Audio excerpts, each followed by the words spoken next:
Hi, it's Cryptomeria, and I am just waiting on Pierre Polyev to do a little talkie talk. That's what we're waiting on. Although that was very exciting, I'm very proud of today's attempt at animation. That took me way longer than I thought. I haven't even done my other one. I do have today's vlog up, and yesterday's vlog apparently still.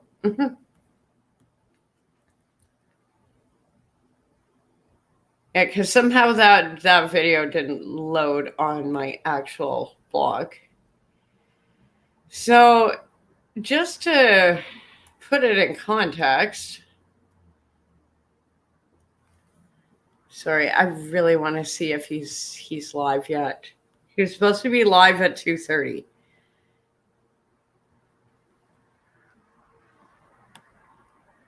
But it could have been oh, there we go. The Bank of Canada's decision to maintain its Okay, this isn't what I thought it would be for Canadians.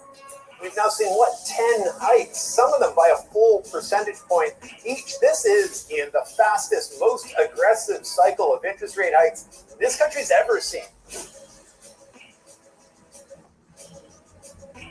Canadian households owe more in debt than the value of Canada's entire economy, with nearly three-quarters of that debt tied to mortgages. Mortgage interest costs were the biggest contributor to inflation, soaring by more than 30% over the past year. Canada-wide, half of those with a variable rate mortgage say they've had to take out money from their savings to pay their monthly bills. The Bank of Canada's decision to maintain its overnight interest rate is welcome relief for Canadians.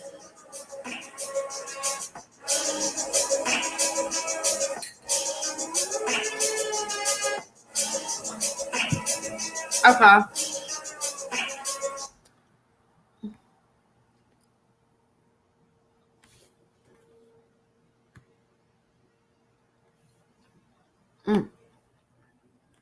Here we go.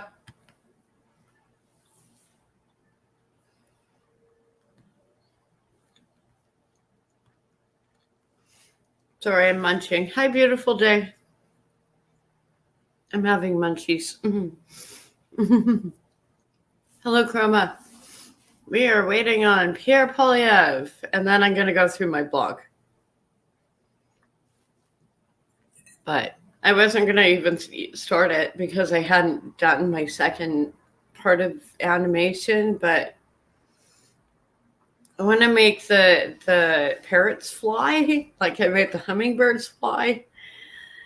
And then I'm going to go back and do how my dragons can fly. That's going to be exciting. And I'm really tired today. I could not believe yesterday I got off my orientation for work and I basically slept the rest of the day. I quite literally just ooh. Yeah, I basically my friend dropped me off and I curled up in bed and then I slept until almost 10. And I was supposed to text my mom. I did text her, but then I was supposed to call her later and I didn't. But yeah, so we're just waiting on him to start. It's going to be a minute. I can put something on or...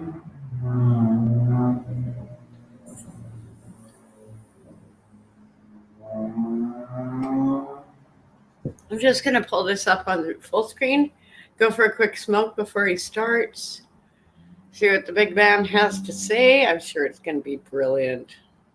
No sarcasm. I mean, who knows? He could be good. He could be bad. We don't have a good track record for prime ministers lately.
I am still blonde. Pierre is on tomorrow. Today is only the 7th. For some reason, I keep thinking I'm a day ahead. So he's on tomorrow. We'll catch him tomorrow. So I started early, very early. But we're going to go through my blog. Because I pulled up that first clip. That's one I made today. And I was like, almost like, should I show it? I still haven't really done my makeup. I just woke up. I'm trying to get as much sleep as I can because work is going to be crazy next week. It's going to be insane. I got it. I got it, though. It'll be okay. I'll be okay. So let's just pull up today's screen. Because I showed my video because for some reason it was not loading. Hopefully, yes, this is the right one. So, and I was going with like kind of a pirate theme. And it is based on my own artwork. It's funny just how it comes out sometimes. And I haven't done the animation with the parrots yet. I think it's going to turn out really cool. Because I just need to actually do a few more, like take each image and do a few more. Now, see, I showed you what I had done. So when you look at like someone like Cardi B and this video, I'm not so bad. I'm really not so bad, or even better. I can't play this song. I wish I could. I actually like that song. Some of these turned out so cute. Yeah, we got Unholy. Yeah, so what's worse, my little video or Unholy? I don't know. And this is going to look so cool when I turn it into the animation. Yeah, this one was a good one. I'm going to pull it up at the end. Aw. Hey, you need a hand? What are you doing? Just picking up the garbage? Yeah, for recycling. What happened to your pants? Oh, well, I was in the middle of fashion design class. You just gonna like into shorts or what? Yeah? Should we go get you a bunch of different pairs of pants so you can kind of like customize and make your own? If you'd like to, heck yeah. What's like your life story? I had to move for housing maintenance issues and rule violations. Okay. I just need to find a new place that accepts my certificate of GRH. My mother's passed. Oh, I'm so sorry. She's in a good place. Yeah. You want like a cell phone? I do need a cell phone. We can get you a cell phone too. Hold on. Do that and then sleeping bag. Yeah, that works. Is that everything that you wanted? Everything that you needed? More than acceptable. You can use that for like food, whatever else you need. Thank you. I'm gonna let you pick out a random person that follows my social media, and then I give that person that you pick $50 in honor of you. Charlie Boy 91. Perfect. So now I'll give that in honor of you. Thank you so much. I never know if those ones are a scam or not, but I think we all need those like little moments of like feel good moments, because a lot of my blog today is not going to be feel good moments. I can tell you that. It's going to be cringe. So I think like the happy little parrots are,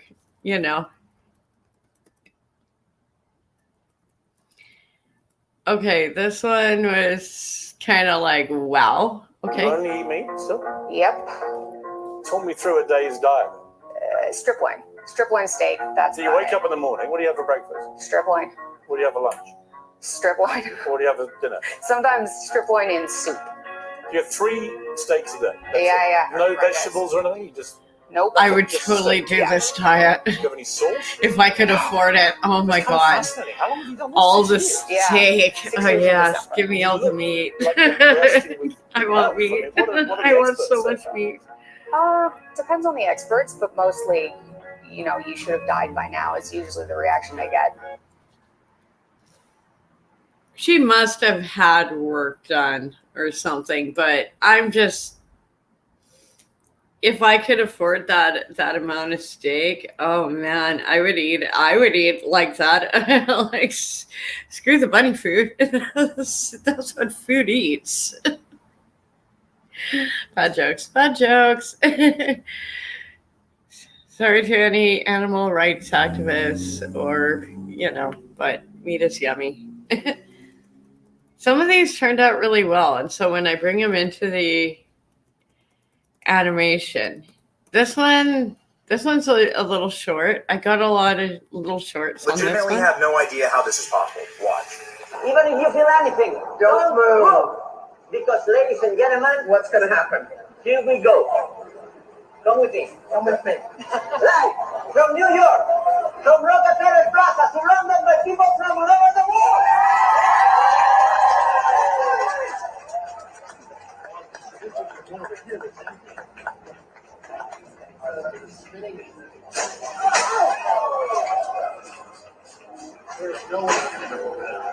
One, two, three, no!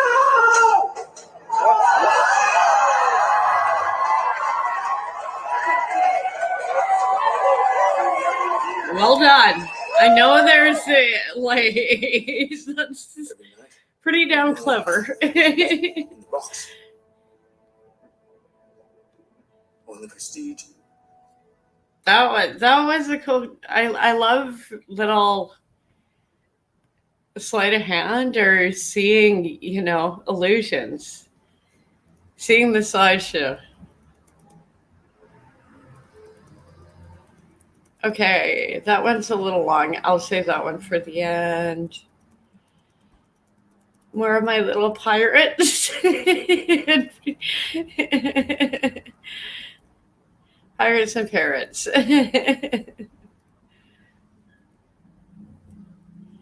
Okay, yeah. So I was kind of going off on, there's that one and another one once again. I wish I could play this one because she is so damn hot and I love her outfit. It is like, I want to make that outfit. We can play him. I won't get a strike for him. Approach of concern. Sorry, he's not as exciting as the Rolling Stones and the sexy porn star in to get red tape, to get sexy pants I want to make. Interactions with government simpler, clearer, more predictable, to reduce their taxes, to give them more control over their own lives. Madam Speaker, our goal as a party is to realize a fuller vision of human freedom, where people can live in strong communities, strong families, independent of government overreach and government bureaucratic control, independent of the bureaucratization of every aspect of their life. That is the vision that our leader has articulated about removing gatekeepers, about defending freedom, and recognizing that strong individuals, strong families, and strong communities are the fundamentals of life, far more important than government. And so while we recognize some value in the principle of this legislation, I can assure you that we will continue to be vigilant to ensure that the government is to the extent that we are able, is blocked from overreaches into people's lives, that we fully realize that vision of human freedom. And I suspect it will take a new government, a new conservative government, to bring us to that point. But for the time being, we will use the opportunities we have in opposition to do precisely that. Thank you. Good talk. Good talk. He is one of the, I know he's really young, but he's one of the better people in House of Commons right now.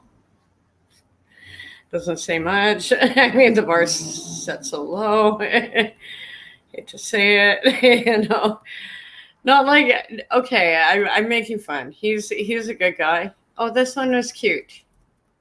This one's another little short. And this is at the Spanish Fair. The carriage around town. So this is one of the horses that does like horse and carriage tours downtown. Bella Boo, Belly Boo. Hi, Belly Boo. Oh. Hi, Belly Boo. That's right. Hi, Belly Boo. How you doing, buddy? Hey, how you doing? Aww. Aww. Aw, it's beautiful. Belly Boo. Yeah. Belly Boo. Hey, Belle. She's an older girl. She is an older girl. Yeah. You can tell, but she's Good girl. Very cool. So, Belly Boo, you rock. they almost smile. And, They almost smile when eat lots of you apples. talk to them. Hey, Belly Boo. Some of the horses from the Draft RCMP's horse. musical Or ride, Puggy around like town. you can literally have a conversation with them, almost like Mr. Ed. It's like, how you doing, horse? And they'll like, it's crazy, but they're so attentive and intelligent. Like, and hey, with gasoline prices, we might have to go back to them.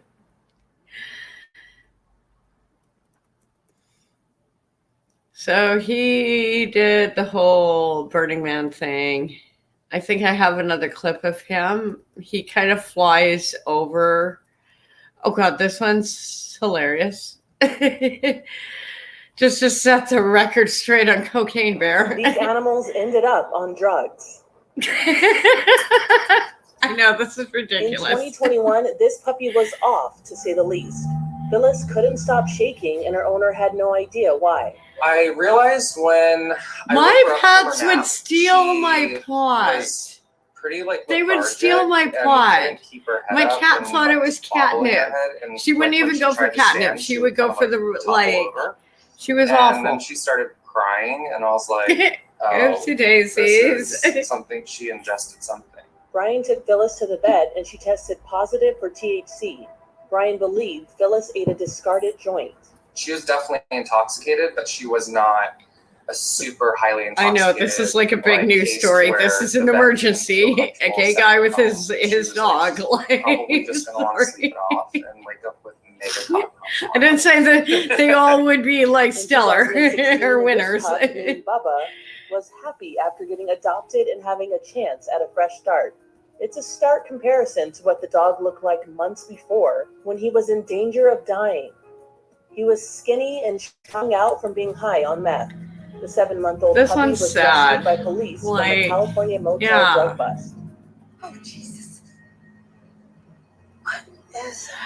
This one is the A clip I was massive bear waiting goes for. on a killing spree after ingesting 'Cause I wanna cocaine see this dropped movie in the so woods by bad. smugglers. I want to see It this. sounds ridiculous, but some of the movie Yes, Cocaine Cocaine Bear, Bear. directed by Elizabeth Banks, is based on a true story. The real Cocaine Bear died in 1985 after ingesting almost 80 pounds of cocaine. 80 accidentally dropped in the pounds. forest. And some of the cocaine that was dumped from the plane, a black bear came across and 80 probably pounds. ingested the cocaine. 80 pounds. We're talking and 80 died of an overdose. pounds of This is the cocaine legend here. The legend of Cocaine That would be Bear. enough cocaine to last me the Cocaine rest of Bear, my life. also known as Pablo And I'd probably Escobar, end up like that. went through a And series die of happy. random events. He ended up at the Kentucky for Kentucky Fun Mall in Lexington, Kentucky. So you can actually go and Love pet that the real Cocaine Bear has cookie. just Maybe don't pet him, grown but into this wildly they got guns in popular Kentucky, but legend, you can get a and selfie. we're proud to talk. Cocaine bears and also cocaine sharks. Cocaine There was a real shark. concern in July of 2023, according to shark expert Tom Hurd. We take on a very, very interesting I love his idea, accent, which, of too. course, the top line is pretty insane, but it's actually legitimate as well. He says fleeing smugglers. And unless you have DEA someone with that dumped accent significant explaining amounts of about cocaine into the ocean, you don't which actually ends up believe in the it. stomachs of sharks. You notice how she's swimming? Yeah, it looks like she's slightly on the one side. Almost like she's weighted down. She's not quite level. She's blessed. Never. Let the woman enjoy her getaway. Yeah, that's the world we live in, folks. This one, how long is this one? This one's not too long. I actually was fascinated with this one. Just I know this may not seem exciting to a lot of people, but this actually is somehow satisfying.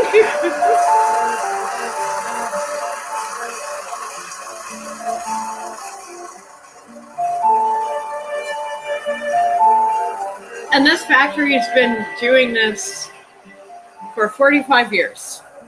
So that's almost longer than I've been on the planet. You know? They seem to make things better in those days.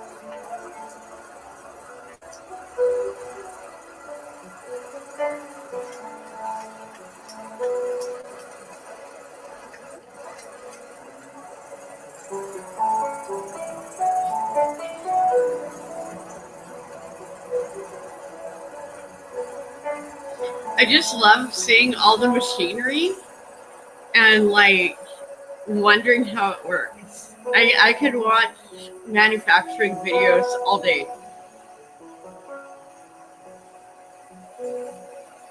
So those are just the little nubs for the ends of pencils. It's almost like popcorn, you know? But it's so satisfying. Like, how is this not like satisfying on some level, you know?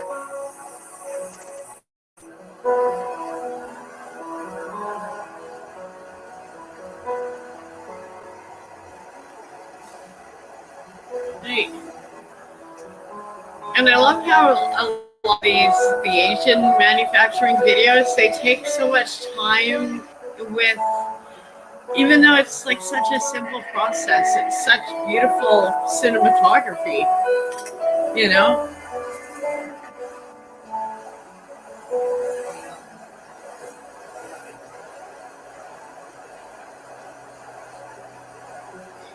I think this might be where they turn the big erasers in.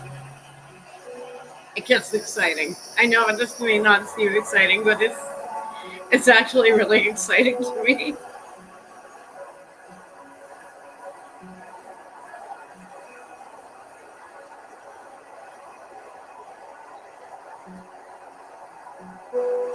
It's almost like how if you watch noodle manufacturing, it's how a lot of noodles are stretched out. Because for the really good rice noodles, they almost stretch them out on the same process.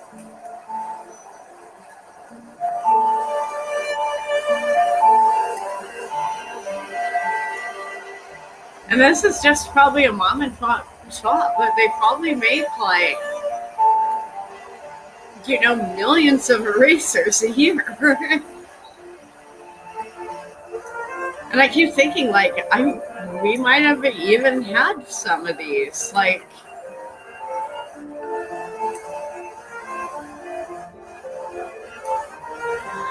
yeah, I know. That would be a good idea. The Peter Pan. I think it was kind of in the back of my mind when I was designing it, but oh.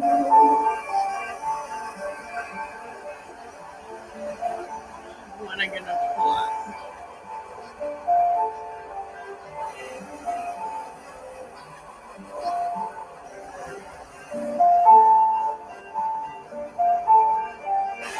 I can pull it up in a bit because I don't think I'll get a strike for it. I usually get a strike for his work. Like, it's so neat to see. Like, it's just. Posting as much as possible to the proper places you can donate.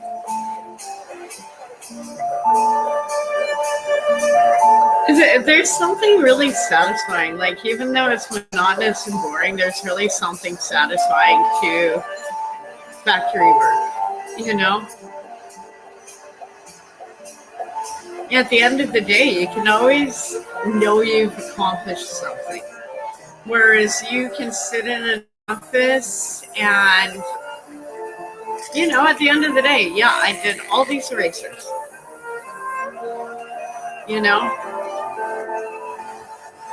And that's a good amount of racers. Like, they'll probably go to another factory to get repackaged. And those, I love those white ones. Those are like the best ones. You can do more than just erase with them. You can draw with them, and I'm going to show you how to do that in an upcoming video. I'm just not in a pencil mood lately. I know that sounds silly, but come on. Oh, you bastard.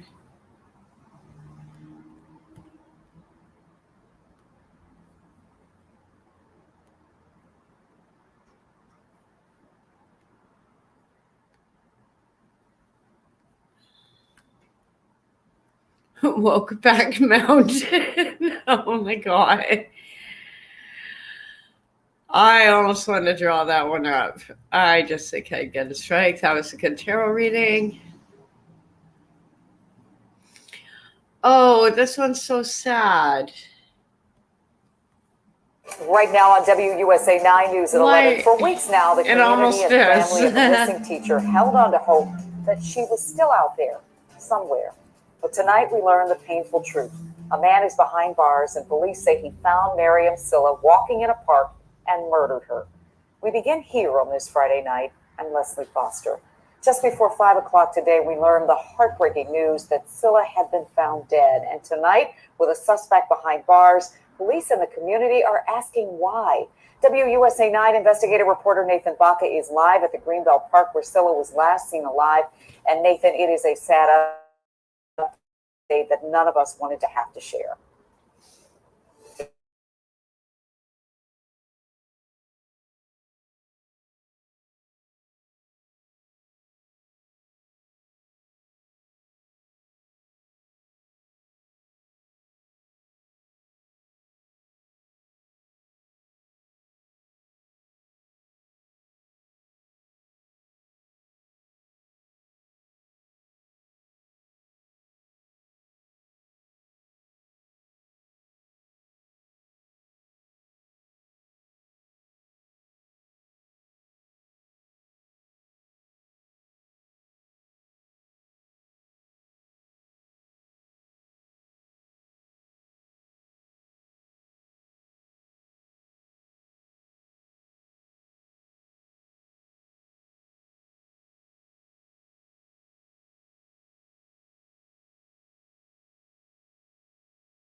Smith is not only standing up to our tyrannical federal government, specifically Justin Trudeau right now, but she's also done a great job of standing up to the World Economic Forum. In fact, Danielle Smith is actually the first ever politician to really stand up to the World Economic Forum.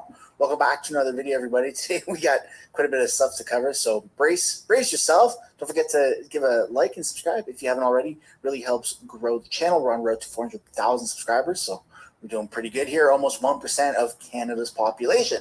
As well as if you'd like a matching hat, you can find the link for that down in the description below. You got the hat right here, the Canadian Freedom baseball cap. I have this one in white. And also my favorite hoodie is the Canadian Freedom hoodie. I have that in maroon. My wife steals it from me all the time. I'm probably going to have to order a few more myself so my wife can have some for winter, because brace yourself, winter is coming. So we're going to start off with a recent video of Danielle Smith standing up to the Trudeau government around the Northwest Territories fires. And then we're going to take a look at how Danielle Smith has actually stood up to the World Economic Forum. So here we go. We've just had an opportunity to meet some residents of the Northwest Territories who had to leave everything behind, as well as staff and volunteers who are doing everything that they can to offer support and reassurance. The true test of leadership comes in times of crisis. And since the evacuation, Premier Cochrane has continued to run her government despite the crisis they face. I commend her for her bravery, her dedication to her constituents, and her willingness to serve during this critically important time. With what the Albertans have done for our people, I am eternally grateful. I shall never forget the kindness and the support of Albertans. You truly shown. So for those who don't know, the Northwest Territories in Canada has been like crazy on fire, and they've needed to evacuate a lot of towns and well, I guess they're not cities because they're not that big, but I think the biggest one is Yellowknife. It has about 20,000 people that live there, and the surrounding communities that have, thousands here, hundreds here, whatever it may be. Cousins and they and need to go family. somewhere. And so Edmonton and Calgary and maybe even Red Deer and other communities within Alberta have opened up, their communities, their hotels, community centers, things like that for fire evacuees. But the federal government has not been able to help anyone. They really, really dropped the ball on this, and it's all been provincial and territorial. What it means to care for people, not just your own, but for all people. And that is the Canadian way. So thank you. Over the past week, we've gained 21,576 temporary residents, and Albertans are very proud to help. I'd also like to thank everyone from the Calgary Emergency Management Agency for their tireless efforts in setting up and running this evacuation center, and for the support that they offer daily to the evacuees from Yellowknife. Alberta's healthcare system has assisted in the evacuation of 4 hospitals and is serving the healthcare needs of 4 acute care patients, 55 continuing care patients, 30 obstetrics patients, and 19 dialysis patients. These fires, I would love to say it was a one-time event, but I can't guarantee that. What I can say is that when we had to evacuate, not only me, we've been asking for the same infrastructure, roads, communications that people in Canada take for granted for decades. When our community of Hay River started on fire, people were driving through our one road out with fire on both sides. The smoke was overcome. Our communications went down. We had no redundancy. I couldn't get a hold of people. They couldn't know if they were safe, if they were evacuated or not. So I've been screaming for infrastructure for decades, all of us. Now we're talking about risks. 22 of our communities have no roads and no permanent roads. And we all know if the smoke is there, you can't fly planes in. So if this happens, our season's not done. But if this happens next year, is it my fault? Whose fault is it when we can't get people out because we don't have basic infrastructure that every Canadian takes for granted? So I'm tired. I've been tired for a long time for asking for infrastructure, and now I'm angry. And I think that I'm not going to be able to do it alone. We've been arguing. I need every single Canadian to say it is not okay that the territories live like third world countries, that we do not have the same services that people in the South have. So please, everyone raise your voice, because I need the federal government to hear. We are Canadians and we deserve the same. Thank you. That was an excellent speech, and it really is the reality of the situation that territories, a lot of the smaller communities, they don't have resources, they don't have amenities that we do take for granted, and that is and was a guarantee and a promise by the Trudeau campaign. Vote for me and I'll take care of the small Indigenous communities. Vote for me and we're going to give everyone clean drinking water and roads, and we're going to provide infrastructure. Vote for me and we're going to make Canada better. And well, he's just failed to do that. In fact, it's regressed in a lot of different ways. And so I love to see politicians stand up to the government, but more specifically, Danielle Smith does a great job of just bringing people together to stand up to the Trudeau government, which you're going to see now. We're going to look at the World Economic Forum and how Danielle Smith just has totally obliterated the World Economic Forum and has said the things that people are too afraid to say. So kudos to Danielle Smith. Here we go. WEF. It's not clickbait, Premier. It's not entertainment. It's actually a health policy decision that you announced on Western Standard on Friday. AHS confirms there is a deal with WEF. It's very minor. It's an information sharing deal, but it does exist. This is scary. And you're saying we are going to cancel that and anything to do with WEF. Policy decision. Good. So. Damn straight. Do it. Break this down because it was I didn't vote for them. What concerns do you have? Did you vote for the World Economic Forum? Is it because you accept the online conspiracy theory that WEF is a front for a global cabal of world leaders bent on using the pandemic to destroy capitalism? Let's just pull this up. Dysfunctional dystopia? And I'm sorry if I didn't get the whole theory correct. Look, I think that we should be taking our healthcare advice from Alberta Healthcare. Danielle Smith has the guts to say what needed to be said at the time and continues to do so. Why is different governments, why are different politicians going to this private organization that has absolutely no real concrete footing as a government entity? Yeah. They've basically just taken over.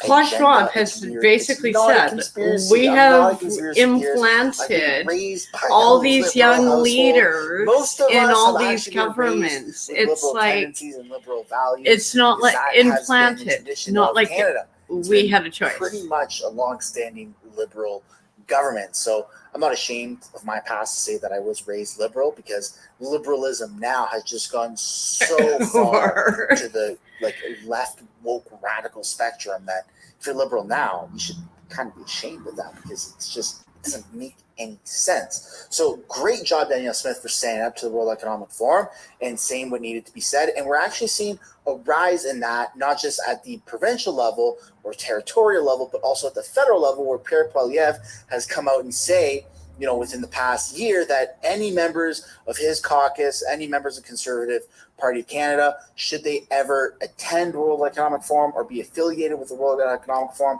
in any way, shape, or form, that they will be let go immediately. And so that is fantastic, because the Liberals have actually done the opposite. The Liberals are trying to accumulate as many members of their cabinet, of parliament, as they possibly can at the federal level, at the provincial level, at the municipal level. Yeah, and this is wrong.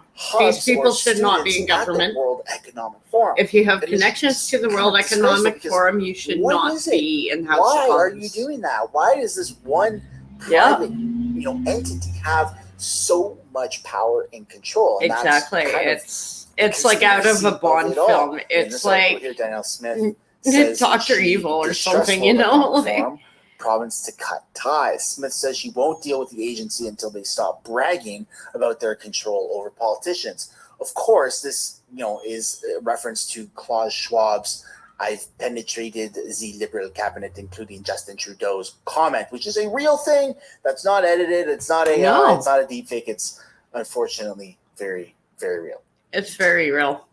Unfortunately, we are that corrupt as a country. Health consultation agreement involving the World Economic Forum, an agency at the center of a global domination conspiracy theories, because she won't work with a group that talks about controlling governments.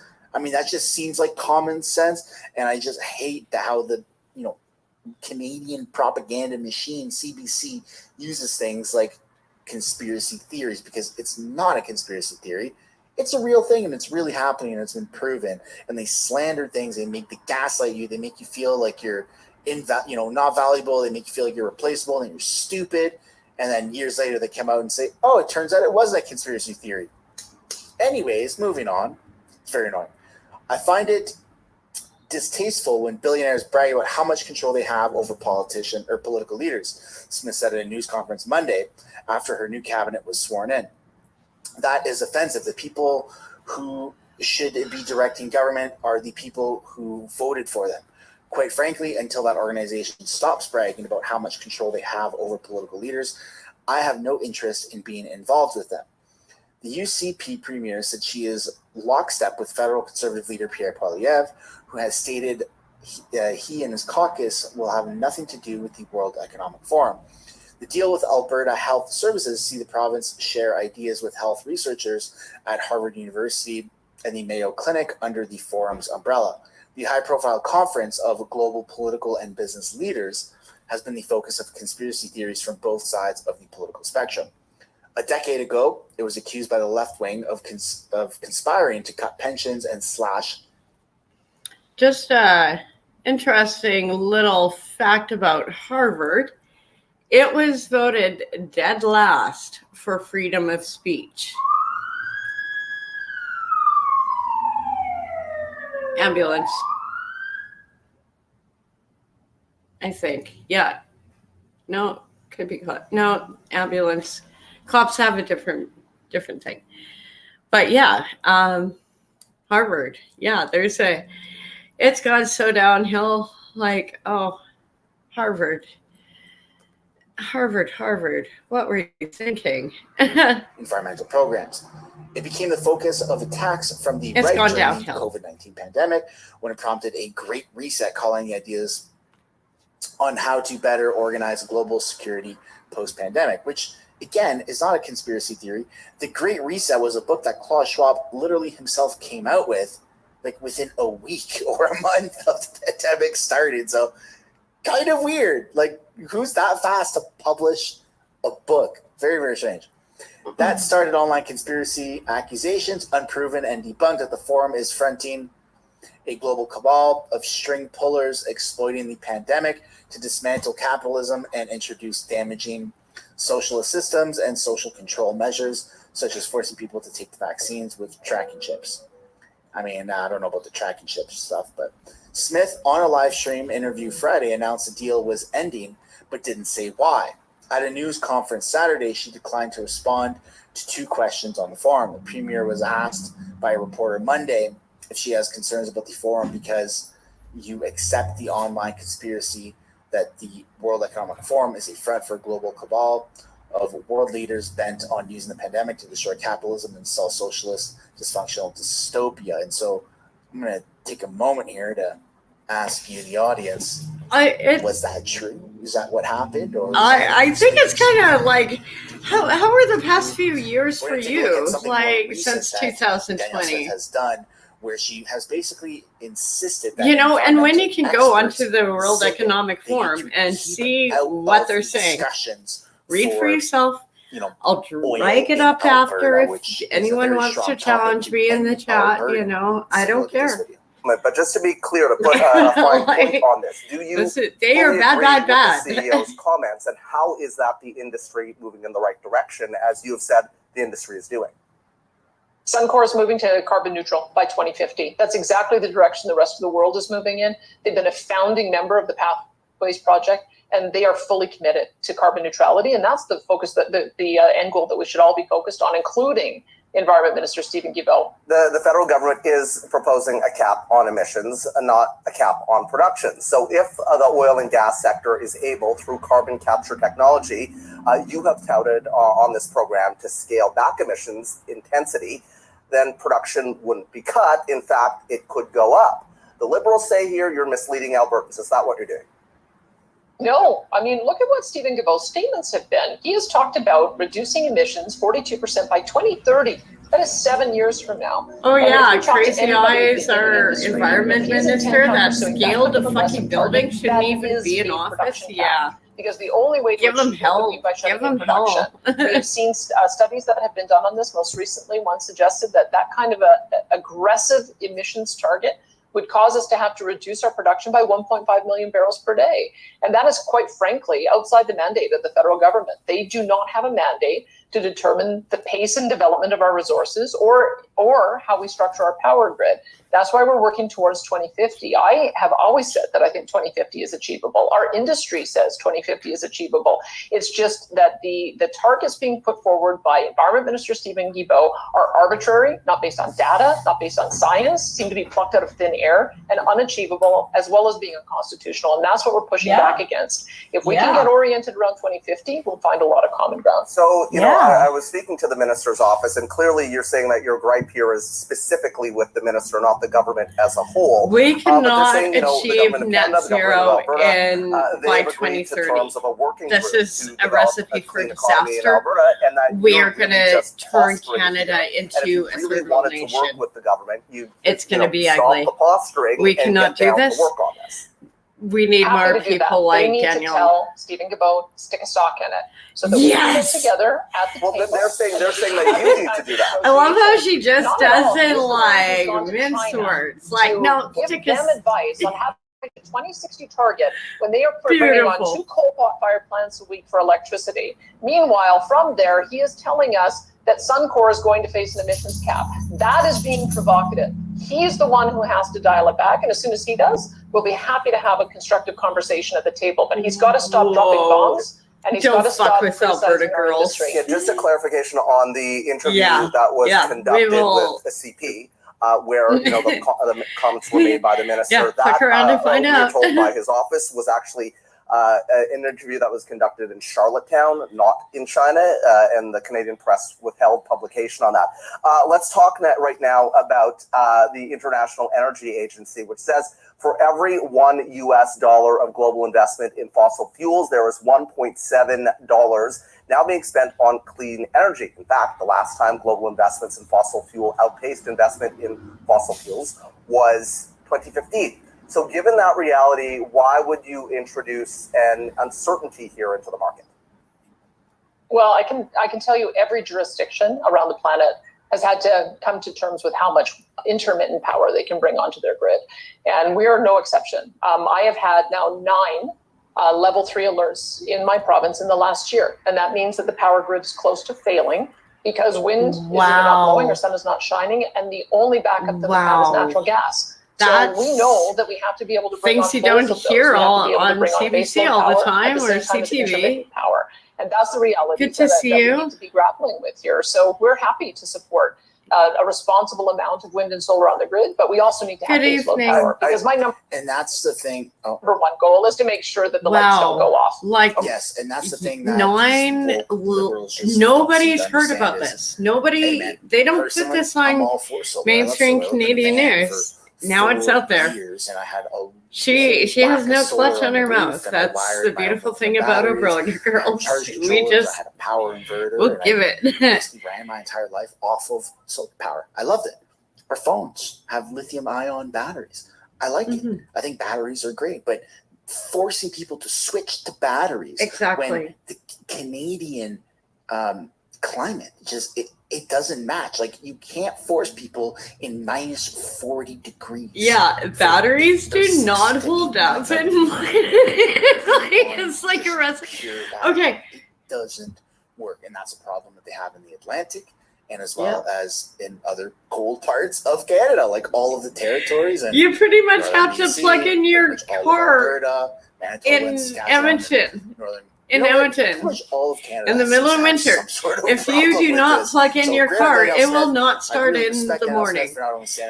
And you try and explain that to people, or you go to Calgary and you're like, why are the bus stops like the other way around? Thanks so much for making it to the end of the video. If you want to support the channel financially, you can do so by checking out the electric vehicles do not hold up in cold weather. free, which is also we cannot even keep our encouraged, you money. can subscribe right there. If you want to continue watching videos like this, you can do so by clicking or tapping right there to watch the next upcoming video. And if you want to watch a little bit of different content, but also Canadian stuff, you can do so by clicking right up there. That's my second channel, That's House a good of channel. Canada, Click also up. known as the House of Go Commons. on my Highlights. Thanks so website much and for click watching. up there. I look forward to seeing you in the next video.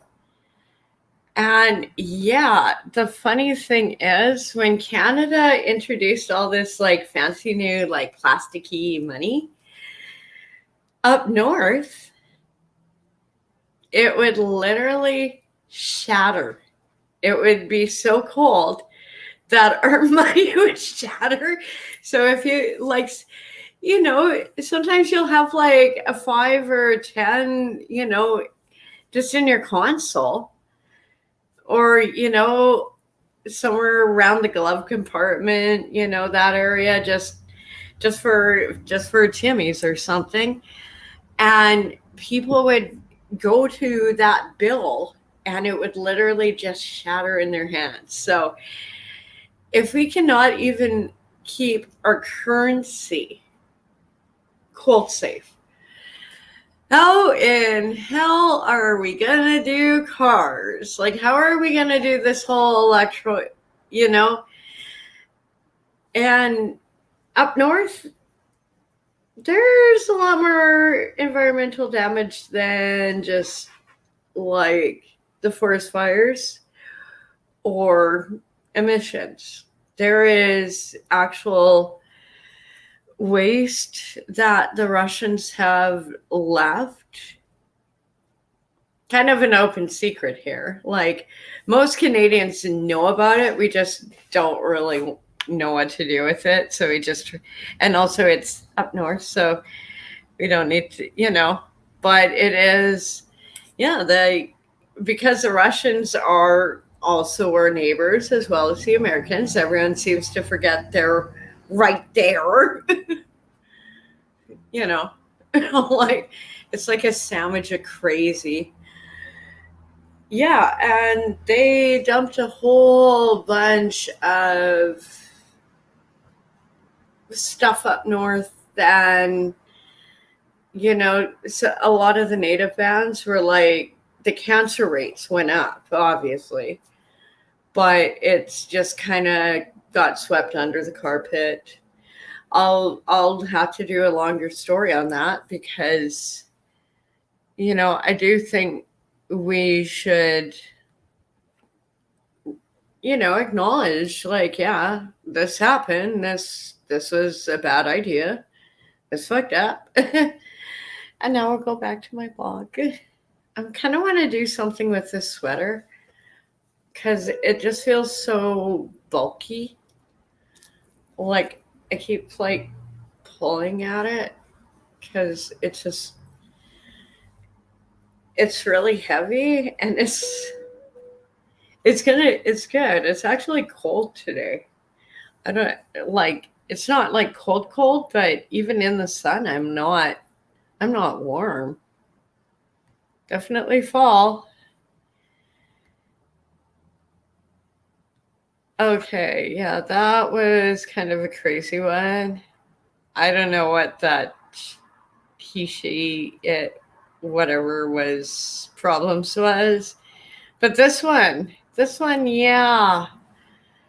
Yeah, I kind of think it's Let like. me tell you something, New Yorkers. And this is from. Never in my life hello. have I had a problem that I did not see an ended to. You sleep well, Chroma. Take care, little one. This issue will destroy New York City. Destroy New York City. Love you, my friend. We're getting 10,000 migrants a month. One time we were just in Venezuela. Now we get Ecuador. Now we get Russian speaking coming through Mexico. Now we get Western Africa. Now we're getting people from all over the globe have made their minds up that they're going to come through the southern part of the border and come into New York City. And everyone is saying it's New York City's problem. Every community in this city is going to be impacted. We have a $12 billion deficit that we're going to have to cut Every service in this city is going to be impacted. All of us. And so I say to you, as I turn it over to you, this is some of the most educated, some of the most knowledgeable, probably more of my commissioners and deputy commissioners and chiefs live in this community. So as you ask me a question about migrants, tell me what role you played. How many of you organized to stop what they're doing to us?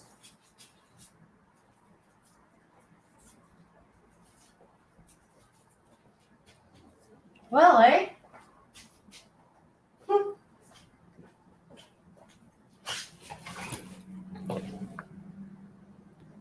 I'm sure that clip will age well. You can kind of tell the ones that'll. Some of them I pull up, daily. Some I pull up a few days in advance. I'm trying to get it a month because next week is going back to work. I will not be able to stream as much. I will be back at work. You might get more commuting videos, like just little short ones on the bus.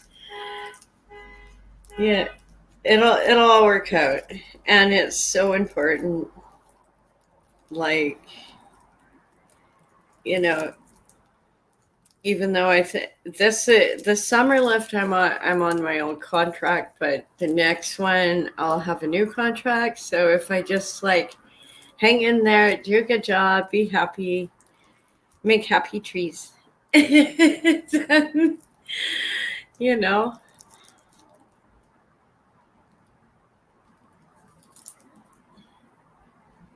it's amazing the amount of science that goes into it. So I'm so excited. It's just going to be a lot of adjustment. And I think that's why this week I'm I just want to sleep. I just want to sleep as much as I can. I don't care how much, I've gotten a lot done. I'll get more cleaning done. I'm just, I have until Monday. I'll know on Friday exactly. That's tomorrow. Oh my God. This week is just flying by. But I'm so excited. It's going to be so much fun.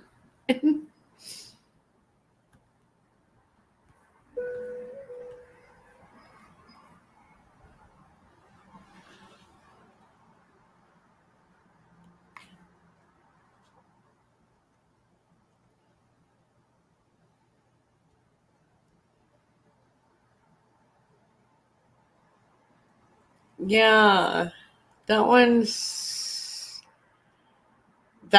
an interesting one. I might go back to that one. Let's go into this one. I think this is one everyone can appreciate. Yeah. It quacks like a duck, walks like a duck, it's a duck. It's a strip club. That's what some people in San Jose say has taken over their quiet neighborhood. And only the ABC 7 News I-team has the story tonight. Good evening, I'm Karina Nova. And I'm Larry Beal. Thanks for joining us. Neighbors say loud parties every weekend. It's been going on for months. Screw the nursery. I'm putting up a poll. Oh my God. What am I doing with my life? Viewers that some of the images and the content that you are going to see could be graphic. ABC 7 News I-team reporter Melanie Woodrow is here with a story you'll see only on 7. Melanie? Larry and Karina, residents tell me if they didn't see this party house with their own eyes, yeah. The I-team got a look at what's happening Thursday through Saturday night from after midnight until the early This seems to be the theme of today. Naughty. Parties. I also spoke with the person hosting them about what's going on. Exotic dancers, alcohol, and stacks of ones. Before Fresh Promotions' private party was up and running on Camille Circle in San Jose, neighbors say they heard construction during the middle of the night for months. What they were building, I had no idea. So we called the general manager, and he thought maybe it was them lifting weights. Andy Benzinger is laughing because he believes he now knows what was being built. Residents provided the ABC 7 News I-Team with pictures of empty exercise and dance pole boxes thrown out in a communal garbage. Once construction stopped, the music started. It's not Mozart. It's strip club music. Neighbors say they found video from inside the parties by clicking on a map within the Snapchat app. All of these videos public, most of them too explicit to show here. It's literally every weekend. Benzinger is an attorney whose relative lives on Camille Circle. He's now representing approximately 12 units. This is an unlicensed commercial activity right in the middle of a group of townhomes. It's flabbergasting. It's unbelievable. ABC 7 News obtained video of people coming and going from the complex during the middle of the night. At the base of the stairs, individuals wearing shirts that say security, escorting them to the party by flashlight. It's mild for me. I don't want to live like this. It's why this resident agreed to talk with me, but asked me not to show her face because of concerns for her safety. For months, she says she called 311, 911, and even police directly. When you're calling, what are you telling the 911 call operator? I'm telling them that there is a strip club at this particular unit. And what is the response of the 911 call operator when you say there's a strip club going on at this unit? Basically, they take the call and they tell me that they will deal with it. But she says despite her efforts, every weekend the parties continue. Did police come out for each of those calls?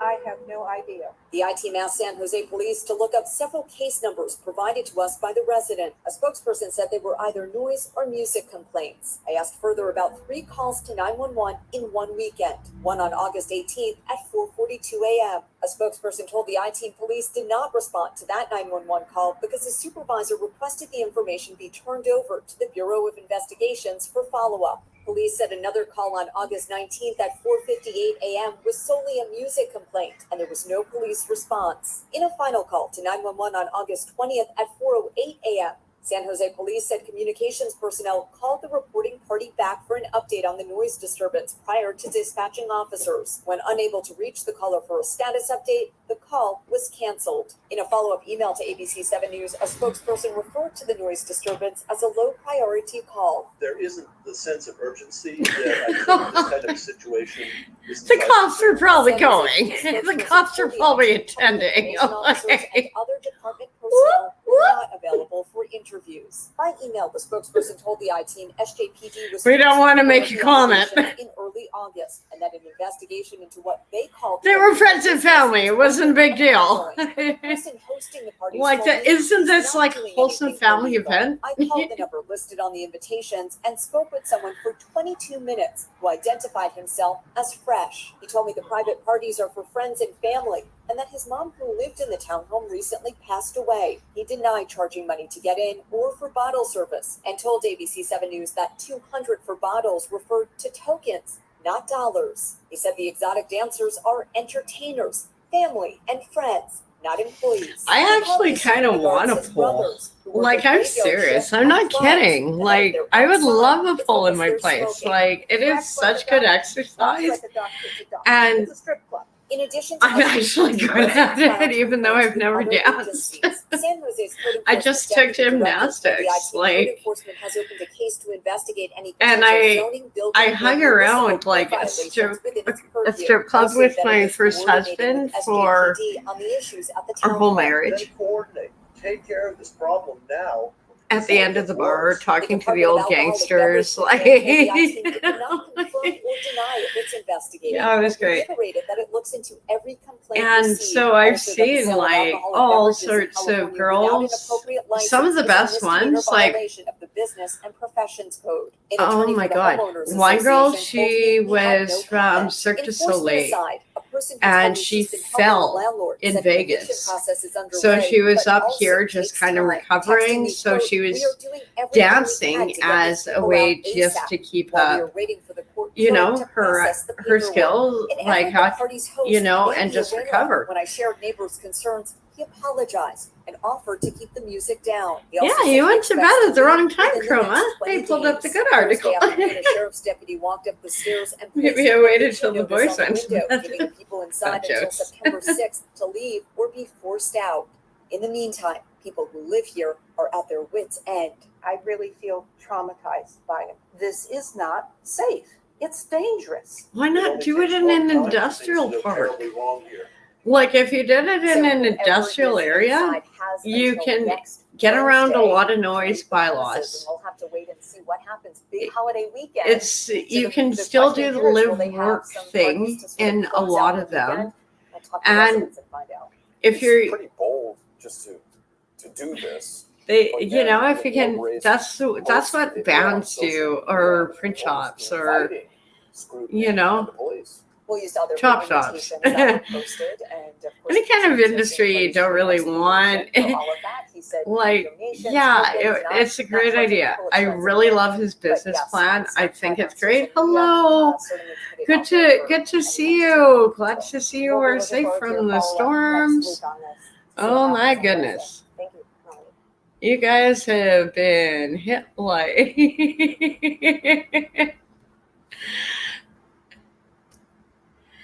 I know. I'd actually I hate to say it, if I was their neighbor, I'd be like, how much for tokens? Like, how do I join? No. I don't mind. And in fact, if the girls want to come by and change, you know, it's totally okay. Like, you know, it's all girls. Like, I don't mind watching. I'm being bad. I'm being awful. Good. Yeah, I know. I think a lot of the storms, like, kind of. Sorry. I'm so naughty sometimes. I like the idea of it. Like, I think I slept too much lately, but going for that interview orientation, I'm just like, next week's gonna be so brutal. I'm not looking forward to it. Shoot me. Oh, if I could pray for the winning lottery numbers. Oh, this one's like, yeah, this one went viral. A little girl was shown Disney's race-swapped Ariel for the first time, and she had this reaction.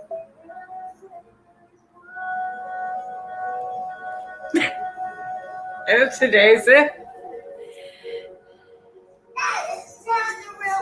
What blasphemy did she just say? Why is it at the real one? Dishonor. It's not because like Ariel's white, not brown. Why was this in a movie like that? Ariel's his mom, not Brayden. She's not wrong.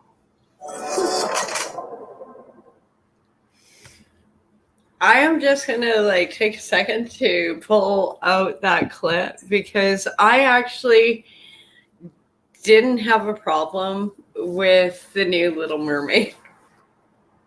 I know a lot of people did, especially I have huge issues with Snow White. Oh yeah, I'm gonna go into Snow White.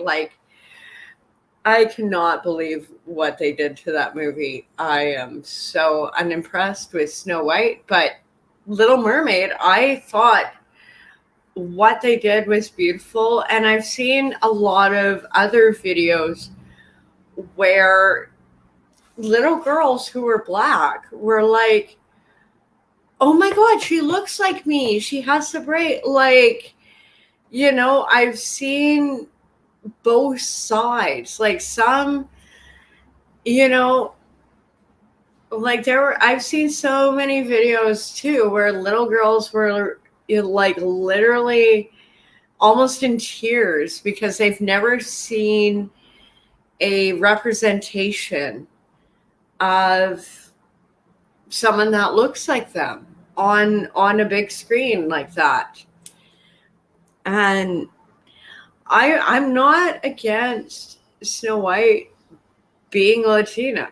I actually thought that, I thought she looked very much like Snow White, but she's such a bitch. Like that chick who played the new Snow White, I don't even want to say her name and like curse my channel. But oh my God, like she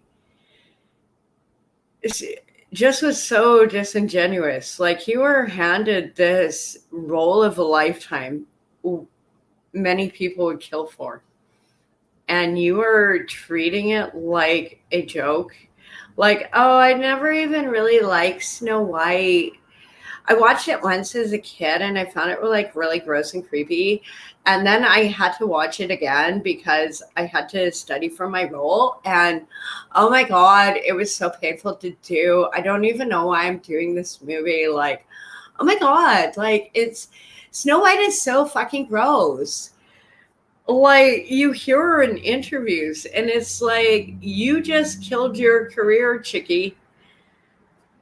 But you know, I guess if you're young, dumb, and full of ego, you know, like, hey, I guess if you have this multi-million-dollar role, you are gonna be like just full of yourself, you know. Oh, have fun, yeah. Yeah, if you live stream and I'm still up, I'll, you know, or I'll definitely share you on Twitter. You know? Yeah, put your descriptions and everything in your descriptions. And I'll share you on Twitter when I see you live. Like at least to a little. I know you don't like always being on camera, but at least to a little. I know it'll help you.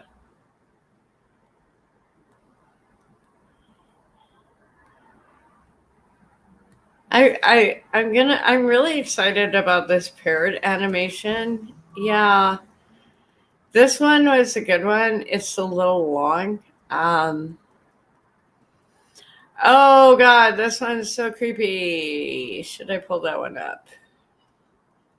Yeah, let's do this one. Another Mr. Sunshine. Because Stuart. There hasn't been a normal day in Canada in the past 8 years at the very least. And just when you think maybe today or maybe tomorrow is going to be a normal day or a normal news cycle day, it isn't. There's just crazy stuff happening 15 all the time. minutes like, for example, nothing. Justin Trudeau That's is more getting than ready enough. to go and sabotage. And also, if you ever need art, let me know. Very soon, where he wants the main focus for the G20 no to be charge. Russia. Like, You're not allowed to come here. You know, just Ukraine send me should now something be and invited to G20, we'll work on it. Not a part of it, so that's not going to have any impact whatsoever, he says sarcastically, with any global relations. Also, the Bank of Canada updated their rates today or made an announcement, so there's good and bad news to that as well. There's also the court case for Tamara Lich, however you would like to pronounce it, I'm not exactly sure, where she was somewhat the face of the Freedom Convoy back in Ottawa in February 2022, where she's undergoing a lot of charges and allegations and basically fighting for her life. So there is a lot of things to cover in today's video, a lot of other stories that I actually haven't mentioned in this intro. So let's just get on with it. Welcome back to another video, everybody. I'd like to encourage you to give a like and subscribe if you haven't already. It really helps grow the channel. And if you would like to have a matching hat or matching, these come in shirts as well. I'm not wearing mine right now. You can find a link for that down in the description below. You've got hats, you've got shirts. Winter is coming. You have hoodies. My favorite is the Canadian Freedom hoodie.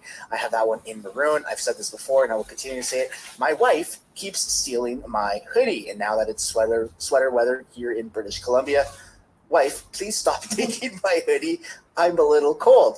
All right, so let's take a look at the Bank of Canada update. You have Ron Butler here on Twitter, who's a pretty big mortgage person and knows about finances, saying no change at the Bank of Canada. Tiff Macklin stands still. That soft sound you hear is millions of mortgages and HELOC borrowers across Canada finally exhaling. People have been holding their breath, thinking that we would go up again another 25 points. They had been holding their collective breaths in fear of another Bank of Canada rate increase because it's getting serious out there. For variable rate mortgage borrowers who have not locked into a fixed rate in the last year, the white knuckle experience of riding it out on variable comes with constant anxiety over Bank of Canada rate increases. So today is a good day. But what happens now? Is TIF done? Is the rate hiking cycle finally over? No decision on that at all, because inflation will likely accelerate. It is showing signs already as the price of oil soars, which will further increase food prices. If inflation flips over 4% in future CPI reports, pressure grows. The Bank of Canada cannot live with a series of inflation increases without acting. That's why the odds of rate increase by the end of this year are 80% likely. Not looking good, folks. October 25th and December 6th loom large. Despite a clearly slowing Canadian economy, the chances of further rate increases are strong. The Canadian dollar has fallen versus so USD damn at the scary. US Fed, I wish more as the US Fed Canadians is very realized likely how to bad raise it's going to yet get. again. TIF may have no choice but to raise on that basis alone. 1 or 2 further 25 BPS increases will be devastating for the Canadian mortgage market. So this is not good, because if the United States increases their rates, it basically devalues, from my understanding, our Canadian dollar, which is going to have massive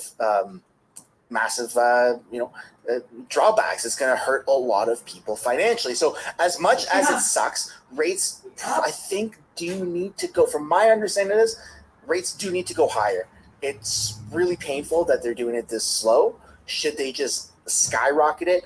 I don't know. I don't have that answer, but unfortunately, it seems like a lot of professionals are saying that rates do need to go higher. Let's take a look at CTV's kind of professional breakdown of what's happening. Let's bring in D.T. Cochran. He's an economist, policy researcher, following this closely.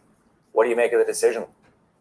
This is good news for Canadians. I have been saying for a long time that the bank needs to hold its rate, and was disappointed when it continued to hike, because it hasn't really considered who is being impacted by these rate hikes. So the hold is good news, and I think they will continue to hold, if not cut, in the next rounds. Yeah, what are the factors that you think led them to keeping it steady at 5%? I think the fact that inflation has come down significantly, they did point to some persistence of higher than they would like inflation. But what we have to consider is that an important component of that higher than they would like inflation has been their own interest rate hikes, which has increased mortgage payments, and has been the main component of higher inflation in recent months. They have also seen some weakening in excess demand. So this has informed their decision to hold steady. What do you think the number one impact is going to be for Canadians? I think it will be, as you said, breathing a sigh of relief. We have been feeling the pinch from these higher interest rates in all sorts of ways. People who've had to renew their mortgages have done so with a great amount of concern for how much more they're going to end up paying on their mortgages, which cuts into all of the other kind of spending that they can participate in. And this is the stuff that the government wants us to be consuming in order to help the economy recover. And the bank is really taking us in the wrong direction. Tell me about the possibility of rate cuts. What do you think? It will depend on what the bank is seeing and whether they're listening to a broader set of experts. The bank is really locked into a certain model of how the economy works. And frankly, the post-pandemic era has shown that that model isn't accurate if it ever was. So I would like the bank to demonstrate that it's listening to more voices saying, hey, this is harming certain groups of people more than others, and that needs to be taken into consideration. The fact that, we're watching what goes on in the U.S. as well, how much of an impact does that have on us here? Because there, too, you're seeing, the Federal Reserve cautiously looking at what they want to do now in that model. That it's obviously huge. Canada really tends to follow along with what the U.S. is doing, and so U.S. moves in this area will inform what the Bank of Canada does. That said, they do also like to demonstrate that they're independent. They're not just led around by the nose by what the U.S. Federal Reserve does. Unfortunately, in many ways, we are tied to the hip with the United States of America, and if they increase their rates, Canada is going to be in a lot of trouble, and we will also be increasing our rates. So unfortunately, the fate of Canada, as per always, is pretty much in the hands of America, is pretty much how I'm understanding and interpreting this. But I'd love to know if you guys have any comments or questions or opposing views about that. Please let me know down in the comments. Speaking of things that could go wrong. Let's take a look at what Jagmeet Singh has to say. Here on Twitter, you have the NDP leader says it's a difficult time for Canadians because government and Bank of Canada ruined the economy and destroyed the dollar. I think they kind of did it themselves. I'm glad that he said government first, because that seems to be the reality, is that the government, the liberal government, he really does suck. Does Jagmeet Singh not realize that we Canadians know that they are in a coalition? So if the government, who's in a coalition with himself, by his own admission, are ruining the economy, then wouldn't he, as a byproduct, be a part of that, be part of the problem that has ruined the economy? Maybe he thinks Canadians are stupid. I certainly don't think that Canadians are stupid, which is why we have, 310,000 subscribers on this channel, is because people are waking up to the truth. Hey, wait a second, that seems a little off. I think that he's lying to me here, and he's trying to cover his own ass. Even though they supported reckless spending, once again, they want to keep us safe. As a Canadian, can you afford for government to keep you safe? Friends, this is a truly difficult time for many in our country. But our team of New Democrats are here to fight and to deliver results, to put money back in your pocket, to stand up against division and hatred, and to protect you and your family from the climate crisis.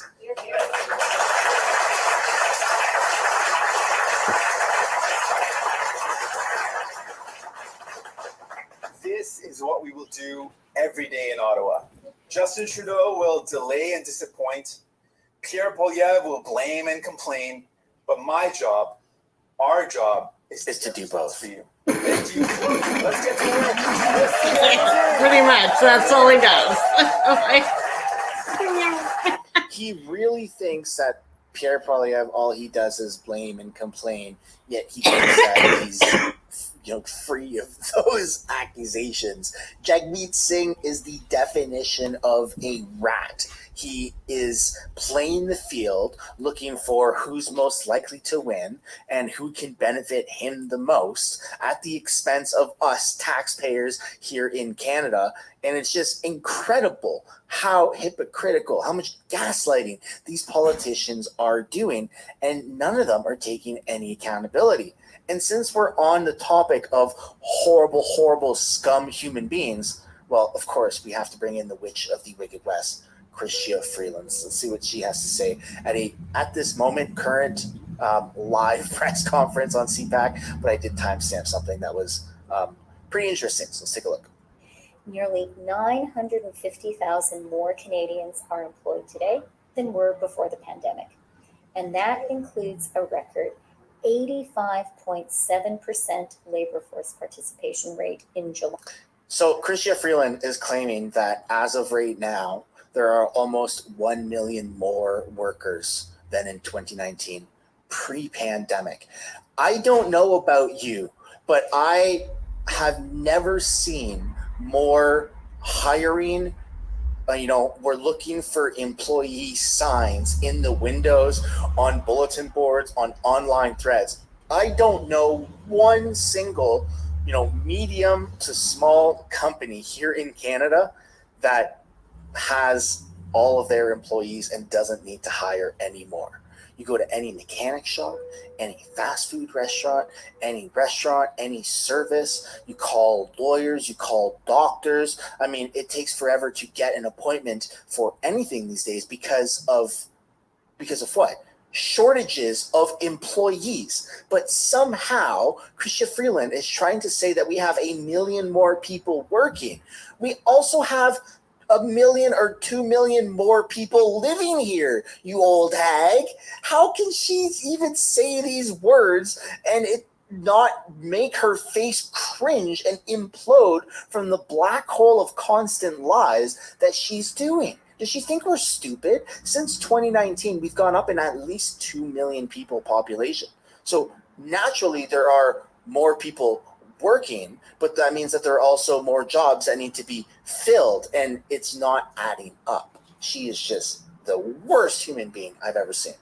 July for Canadian women in their prime working years, supported by our early learning and childcare system. This record level of 85.7% compares to just 77.5% in the US.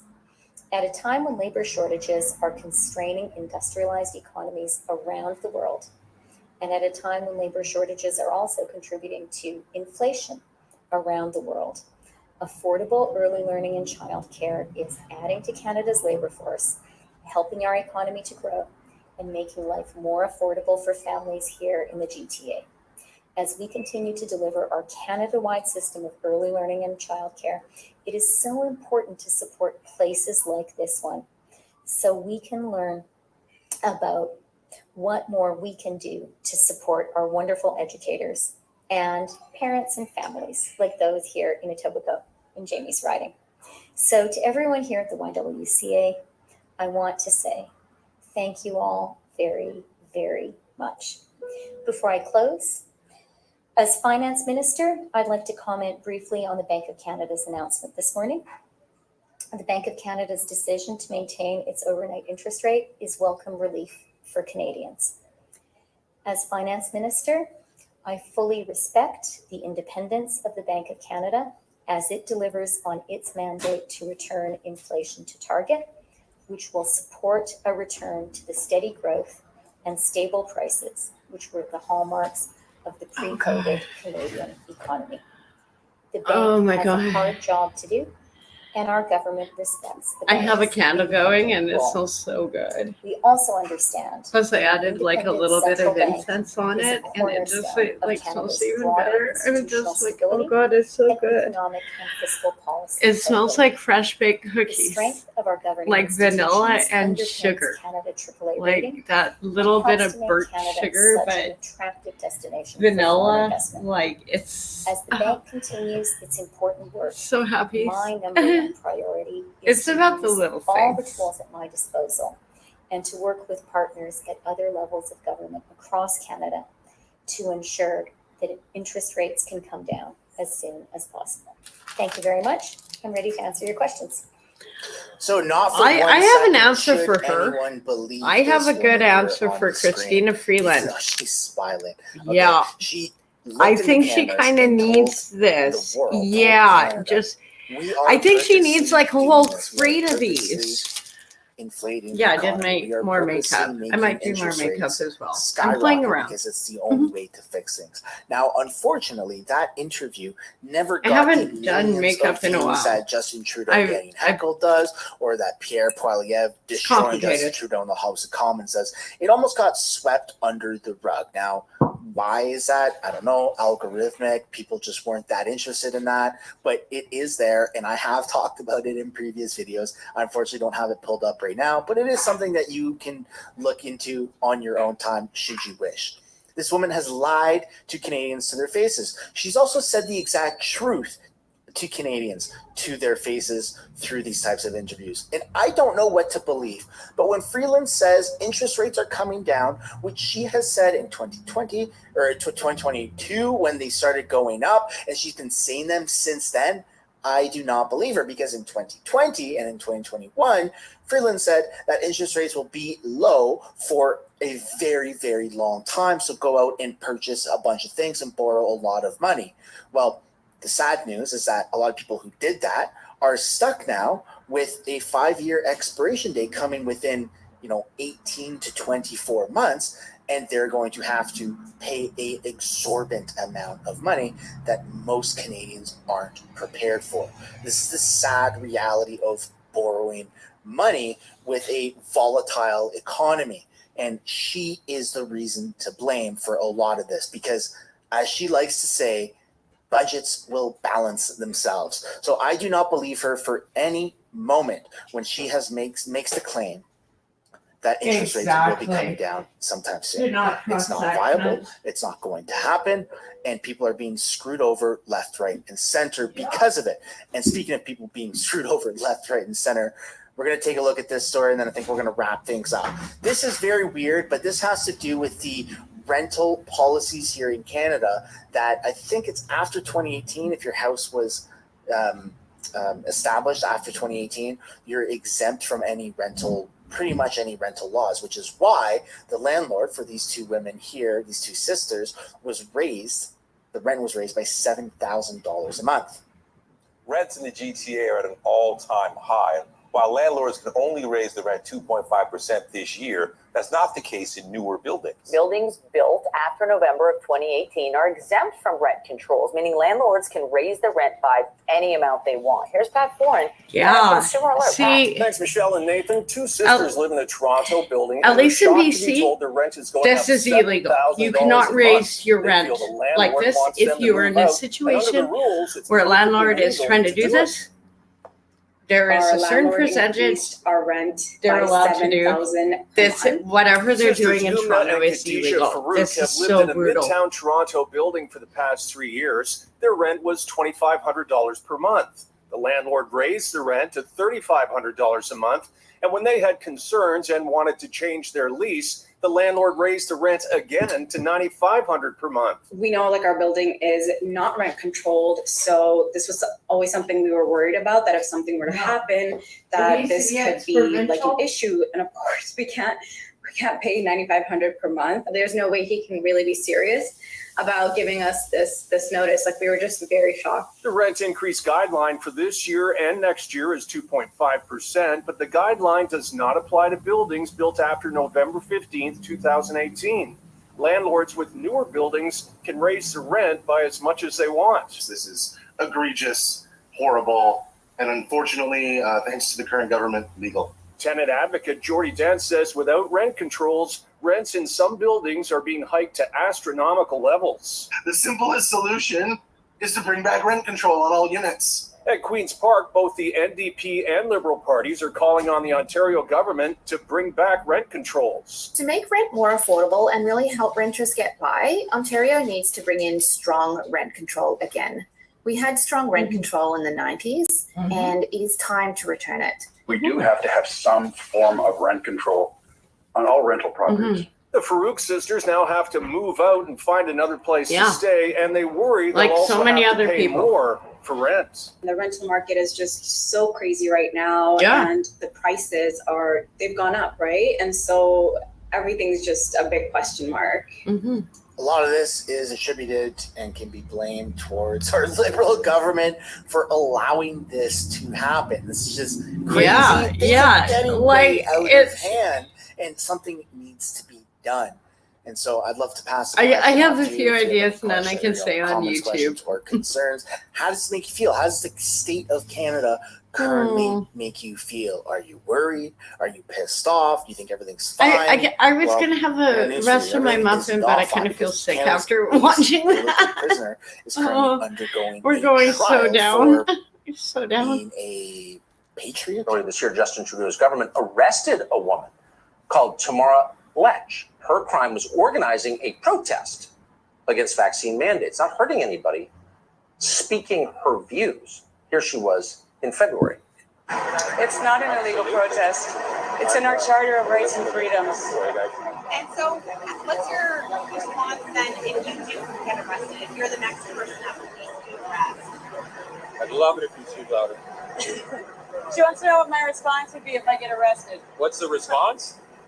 Hold the line. Hold the Hold the line. line. Hold the line. Hold the and line. People are supporting her at court and outside of the court. Obviously, it's not as like global of a thing as the Johnny Depp Amber Heard. That was just a one-off insane court case. Or defamation through Alberta. abuse of partners. This is different. This is actually arguably way more important because instead of the Me Too, this is for our rights and our freedoms, our freedom of expression, our freedom to protest here in Canada. And it's so important for Canadians to actually be aware of what's going on. And there's only one monster who stands in the way, and it's this guy right here, Justin Trudeau. So some of you may know, Canada is in the midst of our worst wildfire season ever. And this kind of terrible happening isn't limited to Canada. It's going on all around the world, including here in the Indo-Pacific, which is one of the regions most exposed to extreme weather events exacerbated by climate change. In 2023 alone, we've seen heavy rains and flooding here in Indonesia, but also in India, in the Republic of Korea, China, and Japan. Tropical storms have hit the Philippines and Taiwan. A cyclone devastated Myanmar. Heat waves have swept over Asia In April, Laos and Thailand recorded their hottest temperatures ever. And the answer, ladies and gentlemen, is pay more taxes. You owe the government more money to ensure wildfires don't happen, to ensure natural disasters Here's and the natural catch storms of don't happen, it. to Just pay ensure more that taxes. there's less rain and that the Homophobia winds will are go more away. tolerable. This is where we are in our world. We Canada's are being fucked. run by leaders So who fucked. think that the way out of fighting Mother Nature is by taxing us. So I'm going to end today's video on that note. Yeah, we're Love to know all what you kind of guys think pissed off the about that one. situation here in Canada and just the direction that our culture is shifting towards. And as Tamara Leach said in the video, hold the line. Thanks for watching. Don't forget to like and subscribe if you haven't already, and I'll see you on the next one. Bye for now.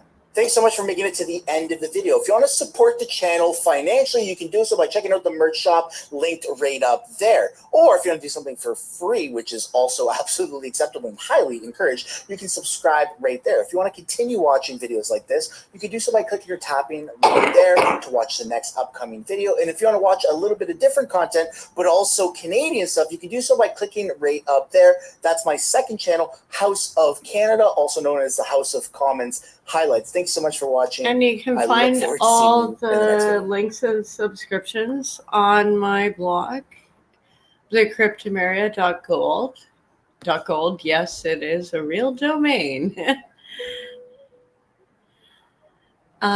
This one, I've pulled up a few of these guys' clips. They are like, okay, not just the fact they are just like, was it TikTok? oh, Somewhere.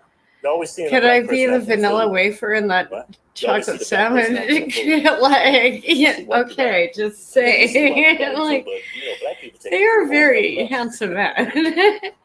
But also they highlight just some of the stupidest people on the planet. And they give away stuff.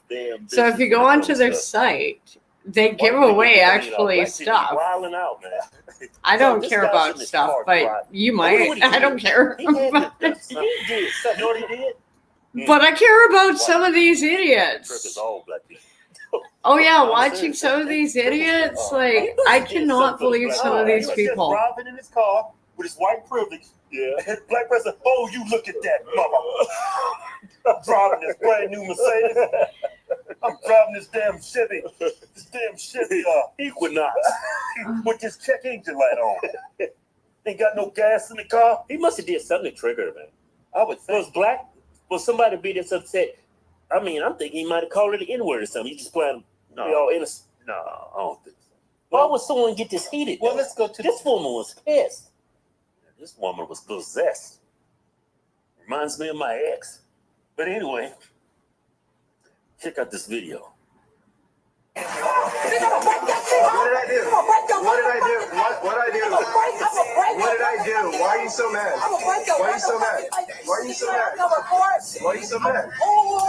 Why? Why are you so mad? Why are you threatening me? I'm just trying to get to work. I'm just trying to get to work.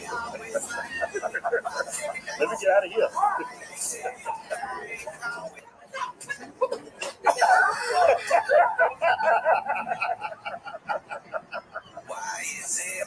My car.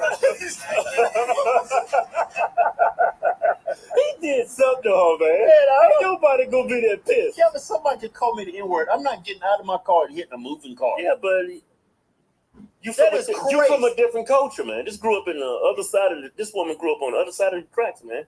This girl is straight hood. Is it possible when you play that video getting a slow-mo when she's sitting in the car and I just want to see her face? Yeah, just play it again.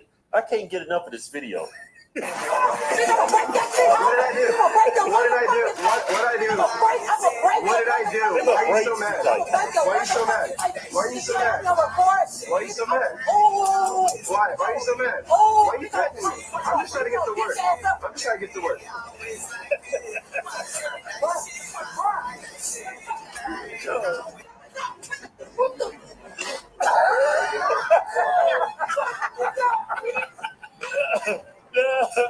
Hey, now play it in real time.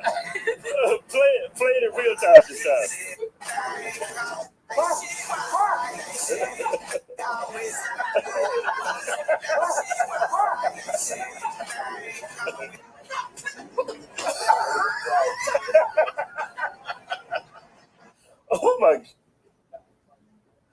this is a crazy world.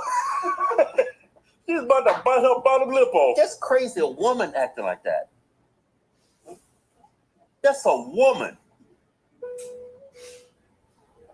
There's a reason why more men are in jail than women because of testosterone. It's just women are not designed to act like this. Unless she's taking testosterone shots. I don't know what's wrong with her. She needs some D. That's what she needs. She needs what? Some D. Better do it right. She'll beat your ass in the bed. You ain't doing it right. She needs some D, man. She need a massage, something. She needs Need a cold beer. She needs some. She probably need a Bud Light or something. No, she don't need no Bud Light. She need a Coke 45. She need a slick small liquor. She needs calm my niggas' nerves down. She needs some old E. She needs some old E and some Swisher Sweets. Calm your ass down. Damn, good show. Hey, don't forget we're giving away a brand new Ford Raptor, $10,000 in cash. You know, all you got to do is go to our website, enter the contest by buying something on my website. We're gonna take your information. Your name's gonna get entered into the sweepstakes. Yeah.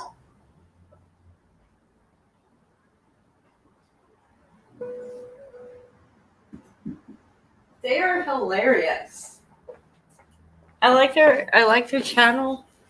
They always have like really fun things. See, I'm starting to play with makeup a bit. Not really. It's just I'm just so sleepy. Sorry, I would normally make more of an effort for everyone. I just don't care.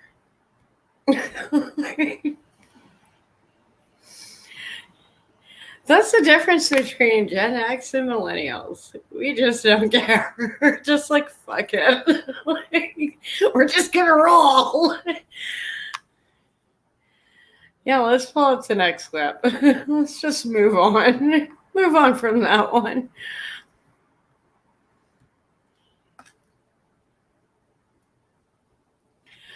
Oh, yeah. This one actually is positive news. Hey, if Orange... Southern California City is... Because this is like the wokest place in the planet. Mandates. Orange County reporter David Gonzalez. This is good news. This is actually good news, folks. Want to impose those bans just as COVID cases are rising. David? In that meeting where they discussed Hell no, never comply again. This morning, those in favor of banning mask and vaccine mandates for city employees here in the city of Huntington Beach say they're trying to protect individual liberties, while those against it say it's just simply not necessary. City should ban broad, universal mask and vaccine mandates by declaring the city to be a no mask, no vaccine mandate city. My issue is, why are we talking about this? Months after the World Health Organization declared an end to the COVID-19 pandemic, the city of Huntington Beach voted 4-3 to stop future mask and vaccine requirements for city employees and first responders. It's just a matter of when is it going to come. And if it does, we want to be prepared. We want to be prepared to protect our residents, our businesses, our first responders. Even though COVID-19 cases have gone up recently across SoCal, council members against the resolution say it is not needed.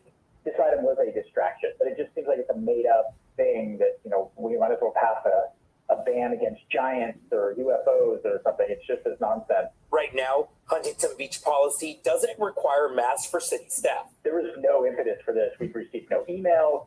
This was strictly a political maneuver to rile folks up to gain support, because these folks are losing support because of their very unpopular position. This is 100% about protecting our individual liberties. If you want to wear a mask, wear a mask. If you want to wear 2-3 masks, that's fine. If you want to get vaccinated, boosted, it should be up to you. The government should not impose these broad mandates on us. As to whether or not a potential county or state mask mandate would affect Huntington Beach's ban, OC Healthcare Agency's health officer says, I am granted authority to issue orders deemed necessary to control the spread of communicable disease. Currently, conditions do not warrant a change in the local health order.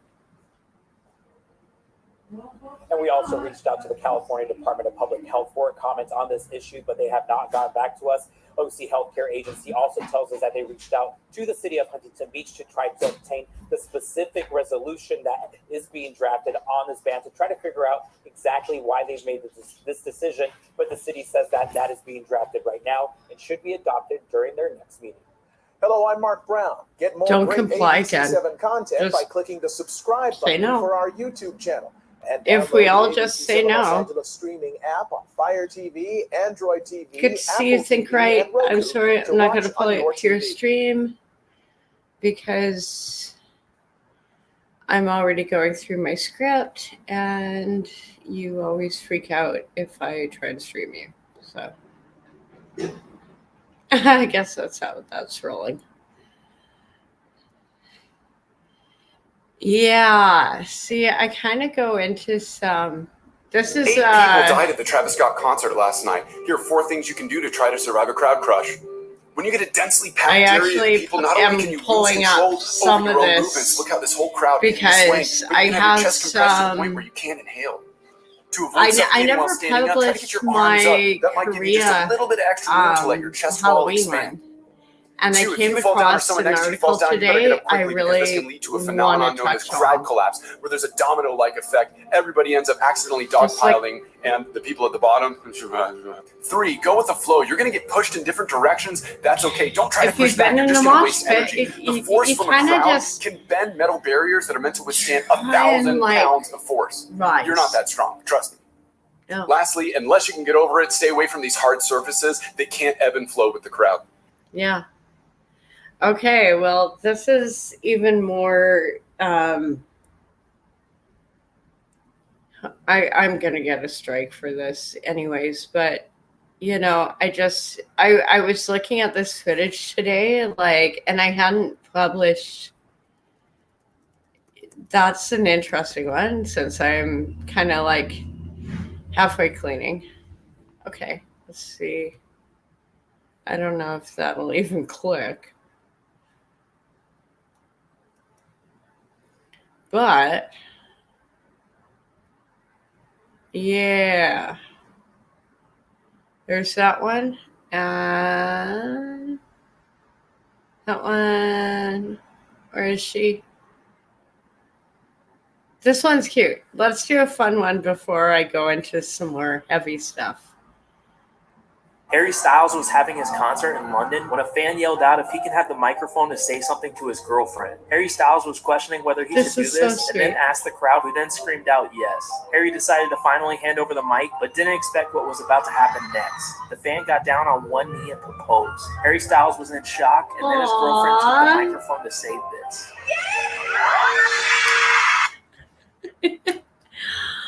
Aww. I know it's annoying for performers to have fans do that, but at the same time, like, you're only going to get so many marriage proposals or like, hey, you're not the father. Jerry, Marie.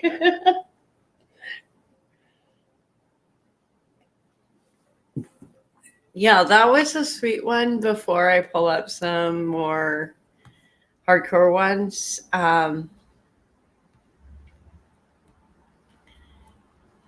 Yeah, she's coming up. Yeah, this is. I'm going to bring this one up.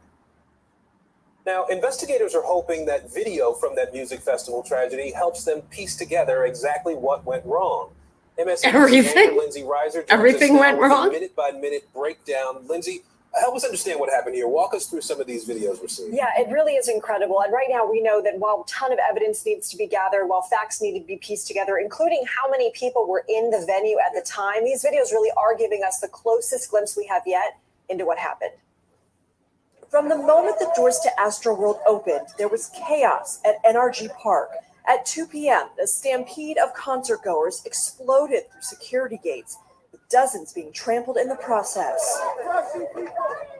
As the clock ticked down to Travis Scott's arrival, tens of thousands of fans crammed into the venue to see the rap star perform. Where your feet were placed is where your feet stayed the whole night. Concert goers told NBC News that around 8:30 p.m. the crowd began to compress and push, making moving, even breathing, difficult. 5, 4, 3, 2. As soon as that countdown went to 0, it was just my rib cage was so squished that I couldn't expand my chest, expand my lungs to catch a breath.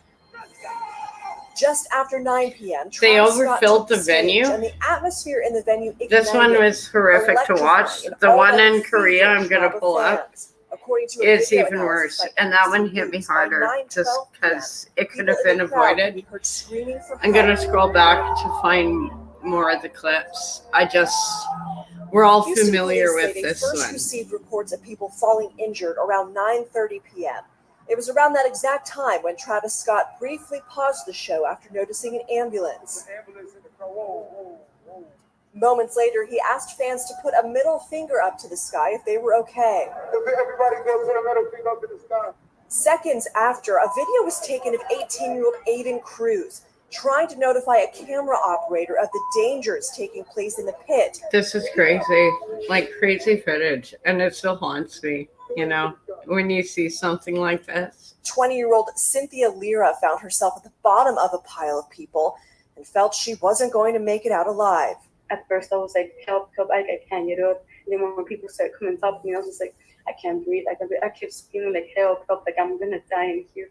At one point, Lyra says she found herself holding the hand of another stranger trapped in the pile, both silently accepting what felt like an inevitable fate. So we were like in that together, like it was just a tragedy. Like it shouldn't have happened in the first place, but we were stuck in the situation. We couldn't do anything, so we were just like, okay, like I guess. At 9:32 p.m., a young woman is seen attempting to alert the same camera operator. She steps in front of the camera, but the concert continues. By 9:38 p.m., a mass casualty event has been declared, and Live Nation agrees to cut the show short. 3 minutes later, security officials are seen running through the pit. At 9:42 p.m., Travis Scott pauses the concert midway through a song and asks security to help someone who's gone unconscious. At almost the exact same time, part of the crowd can be heard chanting, "Stop the show," as a member of the security team alerts the staff to multiple people without pulses. At 9:46 p.m., members of the Houston Police Department can be seen in the pit. By 9:54 p.m., Drake has taken the stage, and a number of concert goers are seen standing on top of an emergency vehicle. At 10:11 p.m., Travis Scott finishes his set, and the concert ends. More than 30 minutes after a mass casualty event was declared, 8 people in the crowd died that night, their ages ranging from 14 to 27.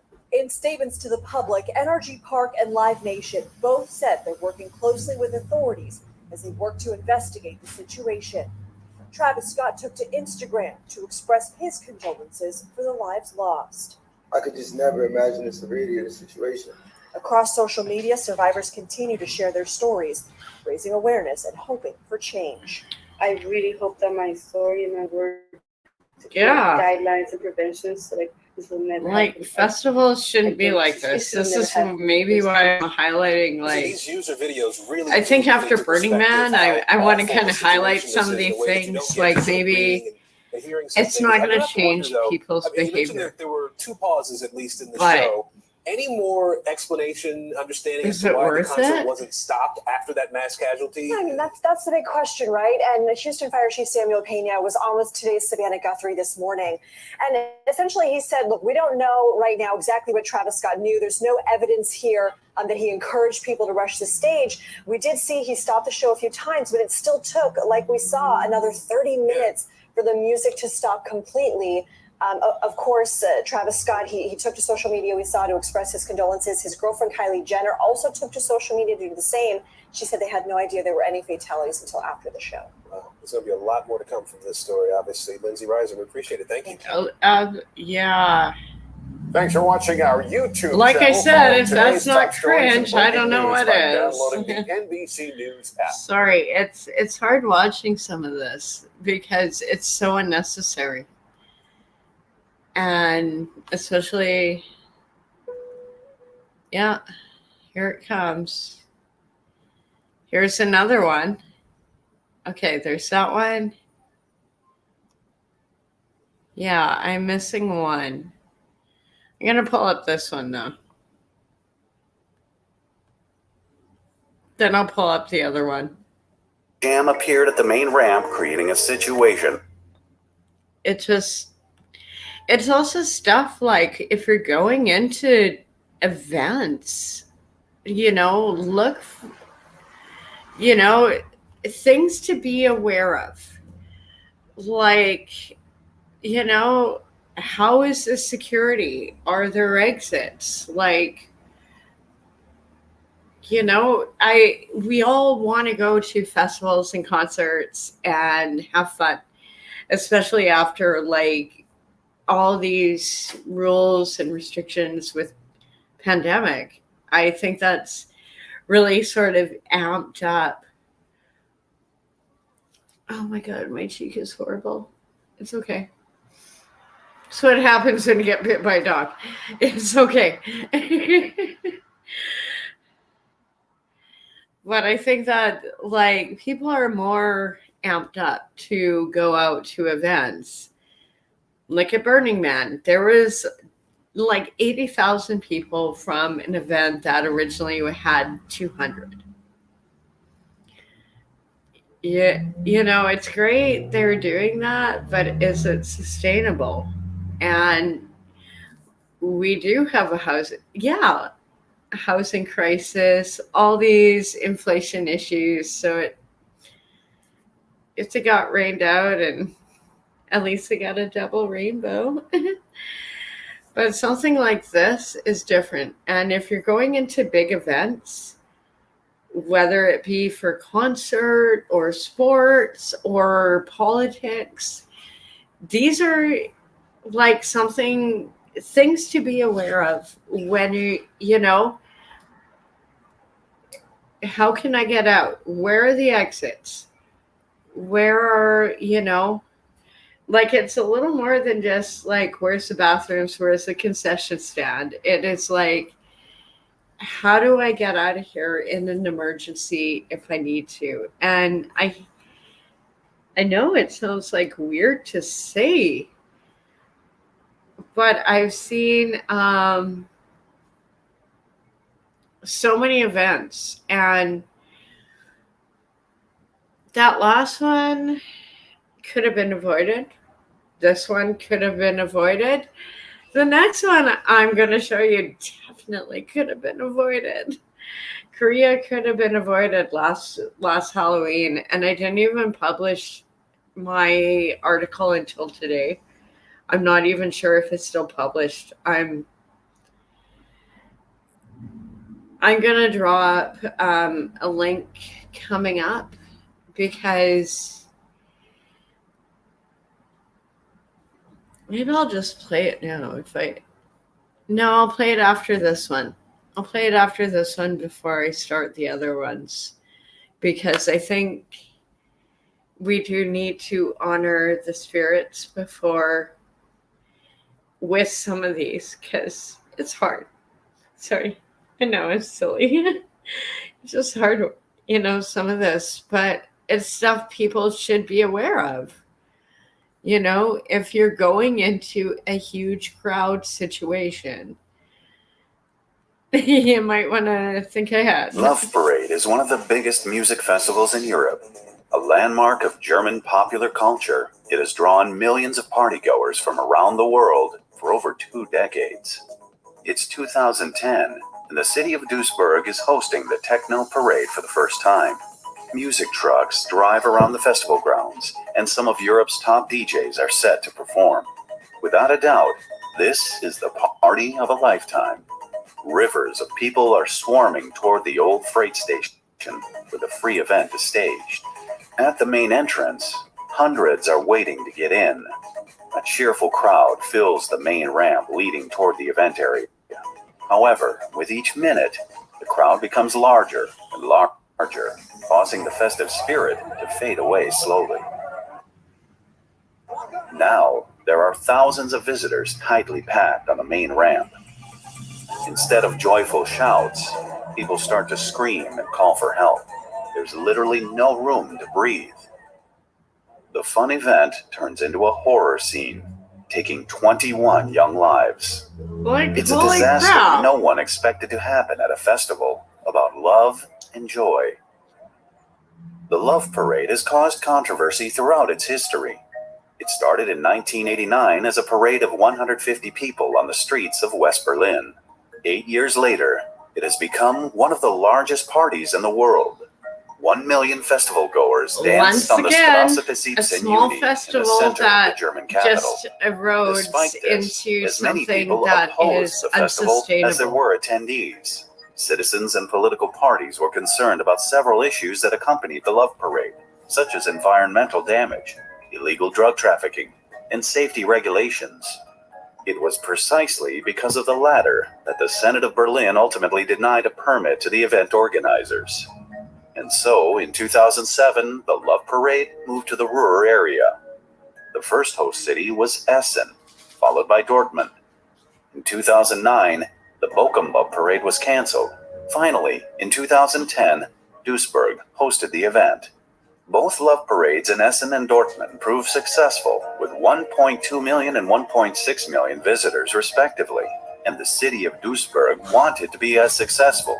Being part of the European Capital of Culture campaign was that more is of just a reason insane. for it Like to that host is like the event. double the population mayor, of Vancouver Island was determined to make in the Love just a Parade the weekend best ever, event, especially because of the forecast of 1.4 million visitors. Wow. The city's authorities' desire I to wouldn't organize the event at feel all comfortable costs in that. was huge. Like, one might even say exaggerated to the point that Why? some crucial issues in the organization like were how is overseen. this fun for First, people? there was a I want to concern that the understand. event site was I really inappropriate want to for so many understand people. how The city and the Love Parade organizer, this Lopevent just seems GmbH, bizarre. agreed to set the parade at the former freight station. With a total area of approximately 120,000 square yards, the site was too small to take 1.4 million visitors. To solve this issue, a compromise was made to limit the number of people on the site to 250,000. In addition, the entire area was fenced to meet the requirements of German safety regulations. The entry to the old freight station was more concerning than the relatively small area for the parade. The only way to arrive was via the tunneled Karl Lehr Street. In the middle of the tunnel, an opening led toward the main entrance, across the so-called main ramp. This ramp was supposed to take on all visitors arriving at the parade. The problem was that the same route, including a narrower side this is ramp just west of the main horrifying. ramp, Like they also like served as the watching exit some of route these, they from the make main event just area. a recipe for This was disaster. not the first time for Lopevent GmbH and its owner, Rainier Schaller, to organize the parade. What To can clear you up do? doubts Sorry, I'm regarding trying the to like safety sort up issues, laundry. they hired a crowd I'm not trying to researcher ignore who everyone. made a I detailed just study of an evacuation in case of danger. The calculations of the inflow and outflow of the visitors showed that the main ramp was suitable as an entry point. Bordered by high walls, it was 85 feet wide and 426 feet long.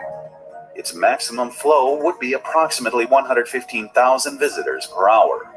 The most traffic was expected between 1,700 hours and 1,800 hours, with around 90,000 people arriving in the area and 55,000 people leaving. like And doesn't yet, it just despite look like the a sea plans of and people? crowd expert It's studies, so bizarre the to parade watch. somehow ended in a disaster. I can't.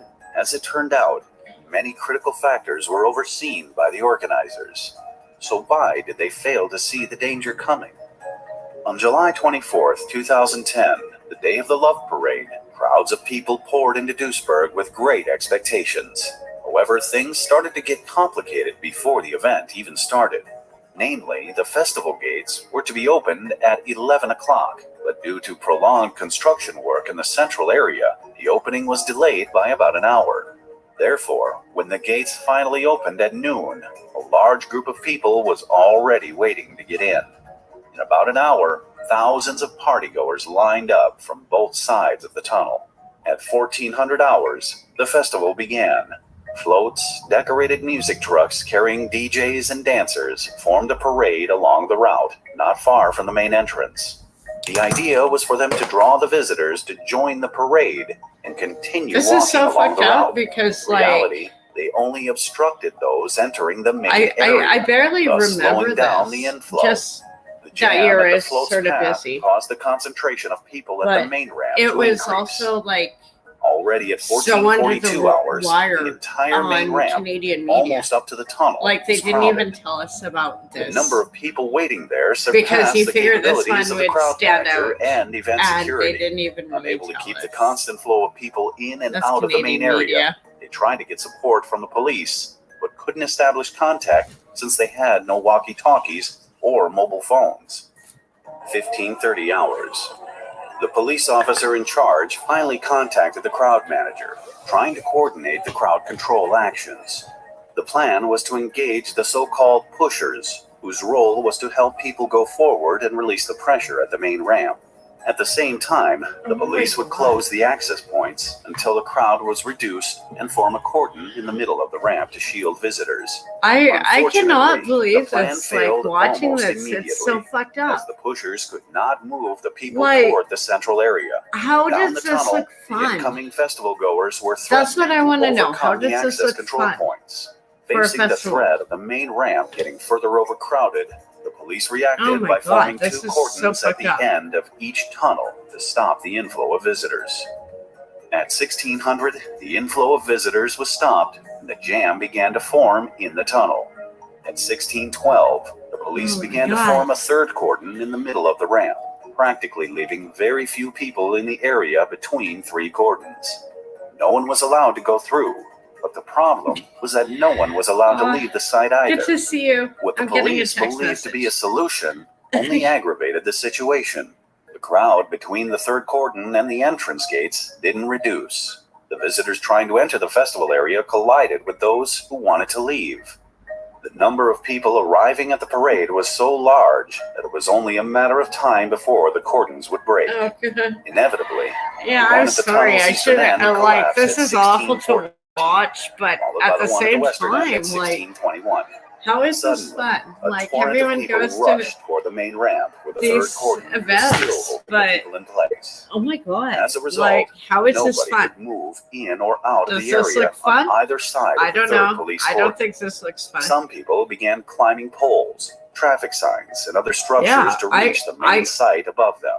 I'd Finally, be with the trying to get crowd's out. pressure, the police dissolved the third cordon, leaving those on the main ramp on their own.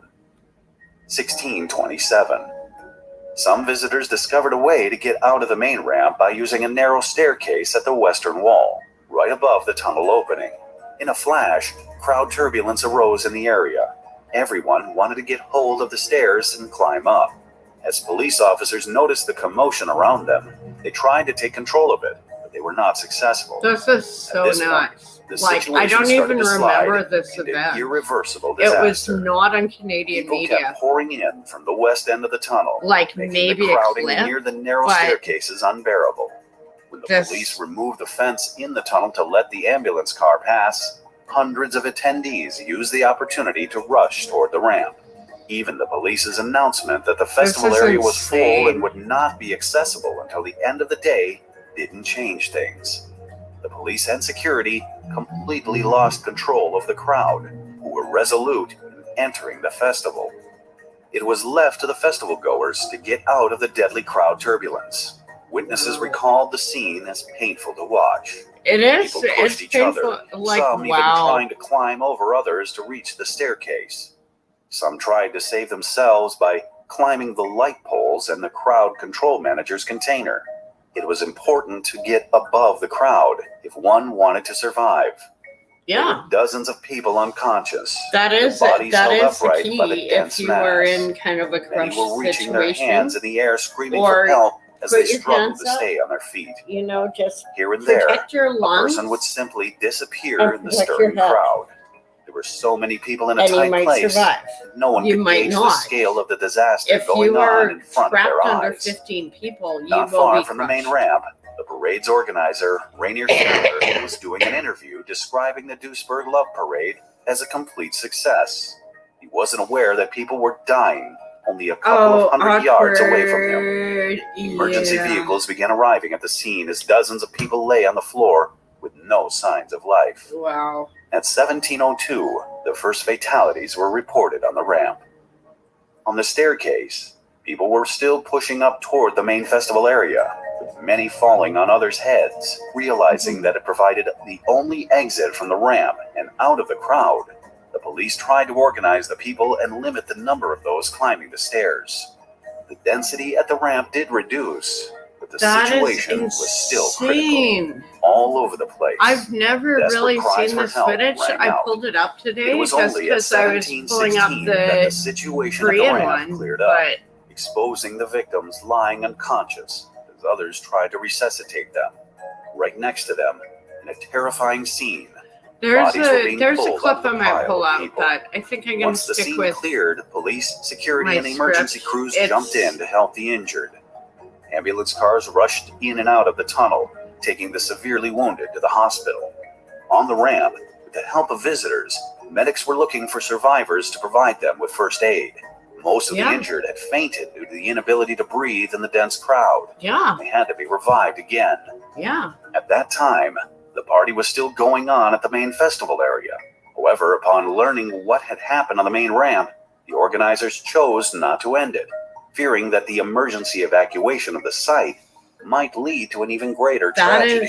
That is like The disaster that at the main part is- ramp resulted yeah. in the death of 21 people, Yeah. more than 500 injured. 15 And they people didn't died shut on the it down spot. because it The other actually 6 would have later caused a succumbed bigger to panic. injuries. All of the victims died from compressive asphyxia, the mechanical limiting of the lung expansion by compressing the torso that results in loss of breath. Simply put, air was cut off from the body due to You are outside is pressure. so compacted. Undoubtedly, you are it was the crushed. crowd turbulence that killed them. Yeah. The question is, what caused the turbulence in the first place? A situation like this rarely happens by itself. Yeah. Something Well, it had seems to incite be it. happening quite a bit. Crowd turbulence, such as the one at This the is so Duisburg Love disturbing to Parade, watch. are I'm so almost sorry. impossible Like I to should have control put once trigger they start, warning. and it is astounding how easily they can occur. Because the In Korean event that ones I'm people pulling have to up, wait it's long, going to be worse. not knowing why they are waiting. They may grow It's impatient going to be worse. and eventually start to push intentionally as they expect progress to be accelerated. The slow inflow of visitors to the main festival area. But if combined you were with an police event cordons, planner, this created a is jam at the valuable main ramp. information. Once Like the crowd became how too big, not the to panic fuck started up to a spread, festival. and crowd turbulence began. Like There were it's many almost like factors that they had a contributed to perfect the disaster, from the waiting city to officials happen. who approved the Just festival on to the the event planning organizers of and the the flow of police people. responsible for securing the site. Everyone was involved. The first thing that comes to mind is the choice of location. The old freight station as the festival area was relatively small for an event like Love Parade, especially compared to the site used in Berlin. The location was also constrained by both railway tracks and a freeway on both sides. However, the most controversial aspect was the main ramp's limitations, which were intended to welcome all festival goers. Even though the surface area theoretically allowed a steady inflow and outflow, in practice, it was limited by the installed fences, food stands, and police cars. Out of the ramp's total width of 85 feet, the effective width for the passage of visitors was only 36 feet.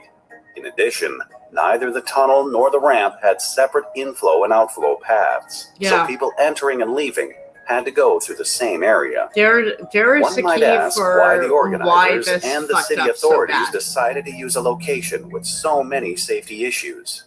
The probable answer was the Duisburg City Authorities' massive desire to organize an attractive event for the European Capital of Culture campaign, especially the mayor.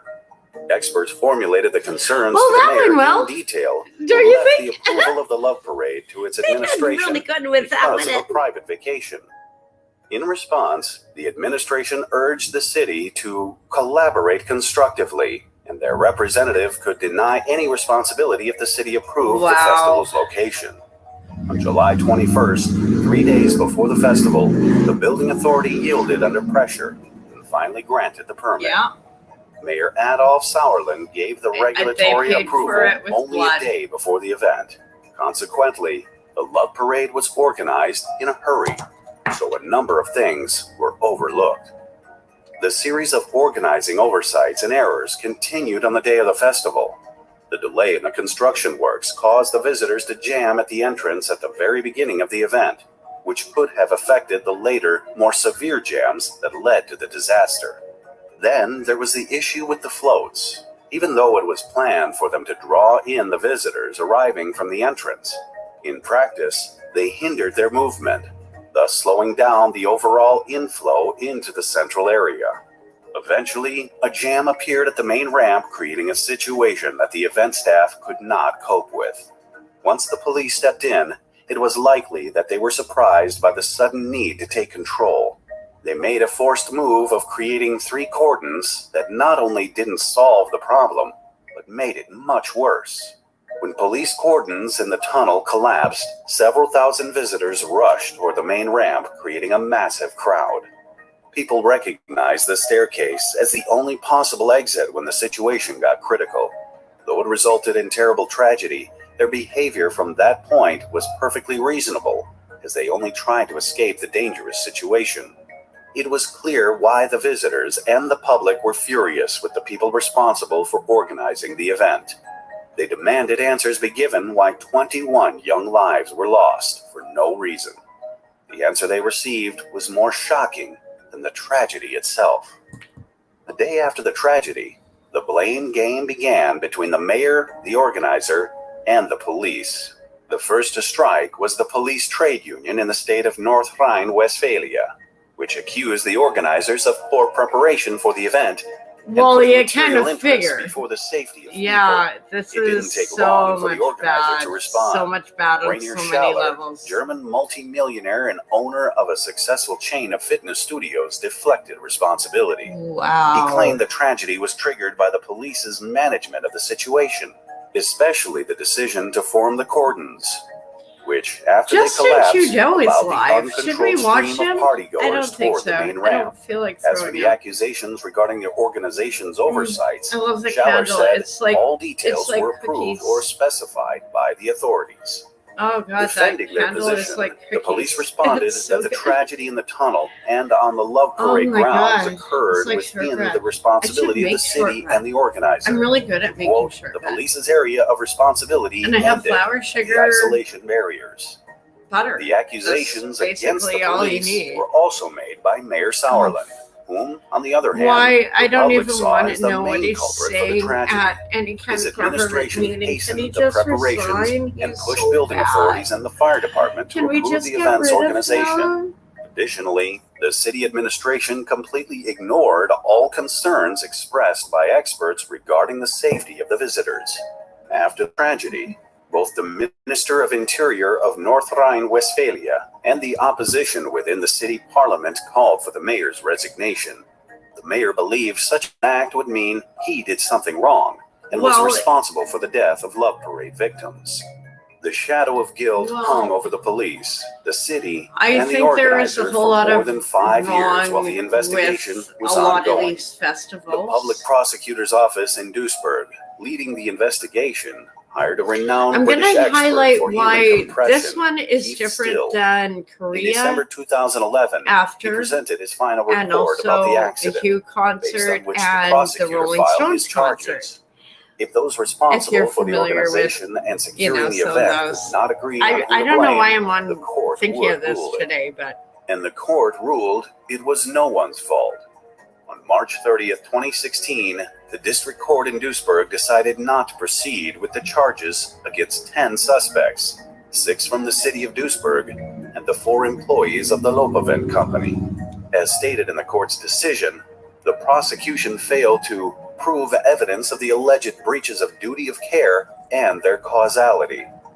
Even though the prosecutor filed a complaint and took the case to the higher court, it all ended the same way. In 2019, the remaining 7 accused took the opportunity provided by German laws to have criminal charges against them dropped in exchange for paying a fine. For the rest of the accused, the trial was closed in April of 2020, when it became apparent that due to the COVID-19 pandemic, the trial would not be complete before the statute of limitations of 10 years expired at the end of July. According to the court, it turned out there were no culprits for the disaster. It just came out of nowhere, an insult to justice and above all else, to the victims' families. Mayor Adolf Sauerland was voted out of office in February 2012 in a special election organized based on citizens' petitions. He left the mayor's seat surprised that the voters had forgotten all the good things he did during his mandate. Rainer Schaller was never investigated. According to the public prosecutor's office, he did not influence what the prosecution considered faulty planning or illegal approval of the love parade. However, he did accept moral responsibility for the disaster and, out of respect for the victims' families, discontinued the parade for the future. Watch this episode next. If you found this video interesting, please add a like and leave a comment if you want to support the channel. I know that was long, but it ties into the clip I'm pulling up later. Sorry. I have a vape pen. I'm just not used to it. Okay. I'm gonna go actually arrest the strike on this one. I think I pulled it up on a later blog. Only lighting is coming from the brightly colored neon lights of the bars and the ambulances. Random civilians started taking charge and administering CPR, most likely to girlfriends, boyfriends, this one best is friends, crazy. their sisters. Like, Last Halloween was trying crazy. To get them to come back, and it's I have tried to pull it up on desperate. My blog, and a Pakistani nurse was visiting his brother that lives in Korea. They went to Itaewon just to see what Halloween was like in Korea. He ended up surviving, and he helped with the CPR efforts that night. I'm gonna pull it from the beginning. Bada bing, bada boom. Before we get started, I just want to give a content and warning. This is a big trigger warning. Yeah. Very graphic videos included in this episode. This event was trigger warning. Recorded folks. Over and over again. There's just a lot But I out think there, you've seen a trend today. A lot of the times you need to kind of hear from the families of the victims, and you need to see some of the events that took place just to really understand how important it is that we help these families get justice. So, huge content warning. And with that being said, let's get into it. On October 30th, a man walked out of his tiny little shop in Itaewon, and he placed this pink piece of cloth into like this alleyway. He brings out this tray of food. He lights 2 candles. And this elderly man, he gets on his knees in front of the food, and he starts sobbing. Police immediately approach him, and this alleyway is supposed to be closed off. They had it taped up. Nobody was allowed through. So what is this man doing? Remnants of the tragedy before were lingering everywhere. I mean, if you look at this video, there's IDs, lost shoes, clothes, like everything is scattered throughout the alleyway. But and the officer tells the old man, the police officer, this last meal is like, you gotta go. Grab your stuff. Come on, let's go. The old man starts arguing back. He's like, don't do this right now. It's an act of compassion. You have to let this go. The officer tells him, just take your food. We gotta go. And he screams, no, you leave that right there. More officers start to show up at the scene, and they start touching the food that he's laid out on the ground. They're trying to take it away. The man breaks down and he yells at them, don't you even dare touch the food.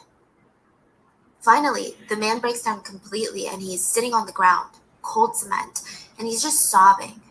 The officer sits down with him, and both of them start crying, and he's like stroking the old man's back, trying to console him. The old man had screamed at them, the children need to have one last meal. One last meal, so don't touch it. Don't you dare touch it.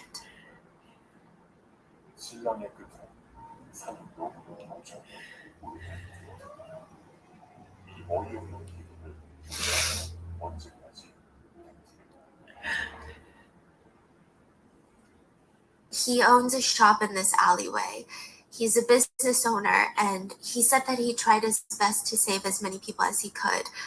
But so many more people died literally What could you even do? 159 people died in the alleyway the night before, and he wanted them to have one last meal.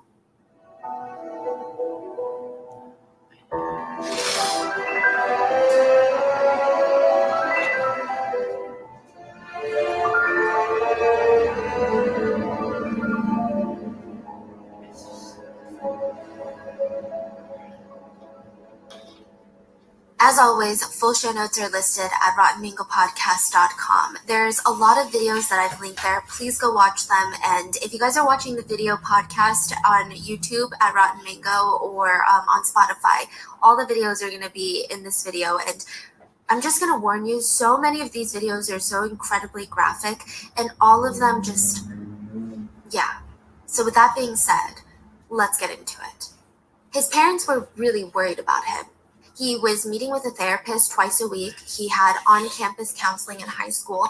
It seemed like the parents were doing all of the right things. They were not ignoring his cries for help. They weren't saying, oh, he's just a 16-year-old teenager. Maybe he's just emotional. They were taking everything he was saying so very seriously. Their son had always been a bit of a quieter kid, but like a good kid. He listened to his parents. He studied, came home on time, and if he was out having fun, he was always with like the same two friends. They were like the three peas in a pod. They were the three musketeers. And now he just feels so alone. He feels like he's 16, completely isolated from the world. I mean, the parents did everything that they could to help. December 12th of 2022, so not too long ago, just a few months ago, just a few weeks before Christmas, the parents get a text message from their son.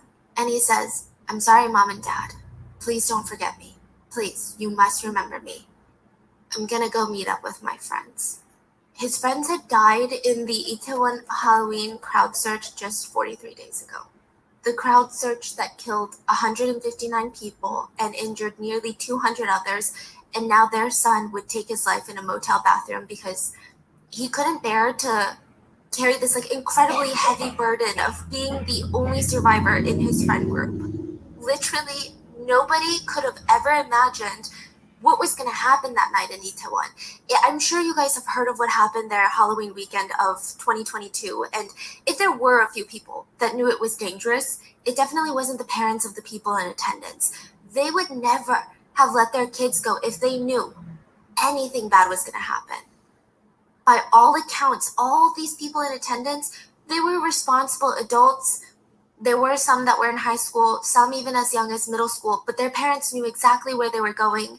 They just wanted to celebrate. So I kind of need to talk to you about how the night starts so you just see how normal it is. It wasn't like, oh, these people, they went to this dangerous area and risked their lives to celebrate. Like they went to this area that everyone was like, oh, we're warning you, don't go here. It's so, so bad.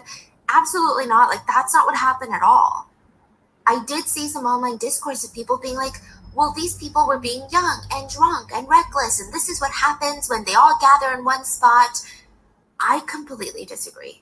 For example, Mr. and Mrs. A, that's what we're going to call them. They're sitting in the car, October 29th of 2022, and they're on their way to this super fancy restaurant. They're smiling at each other in the car. I'm sure they felt really excited and kind of giddy. Like they had worked so hard in the past, 3 decades to raise their family, and now their kids finally all grown up. So the parents, they're living the life, and it was also the dad's birthday. And their 25-year-old daughter had just made them reservations at one of the fanciest restaurants in town. She texted her dad, go have fun with mom. Also, thank you for raising me. I'll repay you in the future, haha.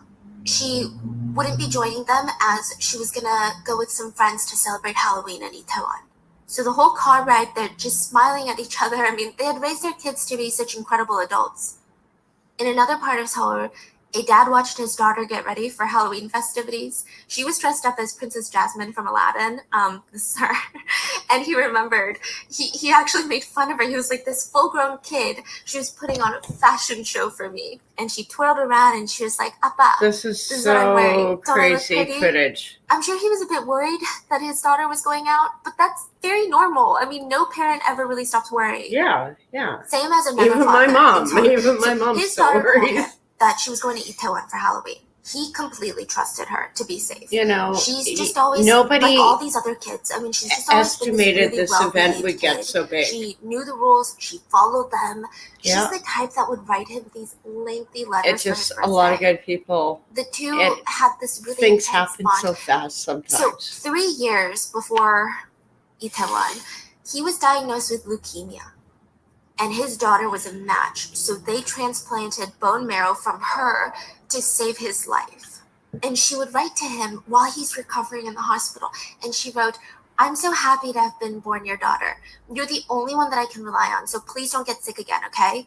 Take good care of yourself, Dad. I need you to stay with me for like another 70 years.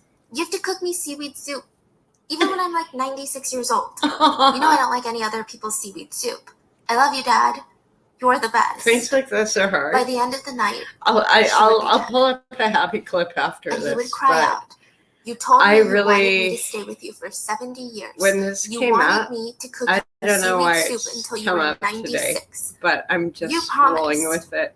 Before we get there, let me tell you about Halloween. I in think South it's Korea. just If part you're of going to be Burning anywhere in Man. Korea for Halloween, like the first Halloween after COVID restrictions have been lifted was October of 2022.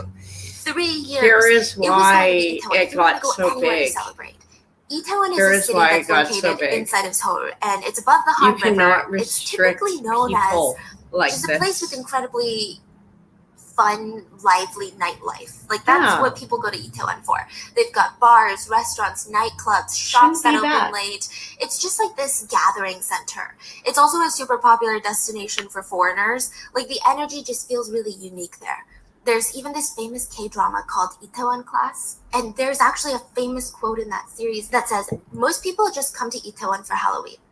So October 29th of 2022, partygoers are spending hours in front of their bathroom mirrors, like putting on their face makeup, their costume, they're fixing their hair, their wigs, their everything, adjusting their dresses and their pants, and businesses were equally as busy. Like Halloween in Itaewon that weekend, insane. They're making sure they got all the inventory that came in, like they gotta get all the soju glasses, they're turning up the music. I mean, they're doing everything to make sure that everyone's going to have a good time. They're prepping their ingredients for all the food.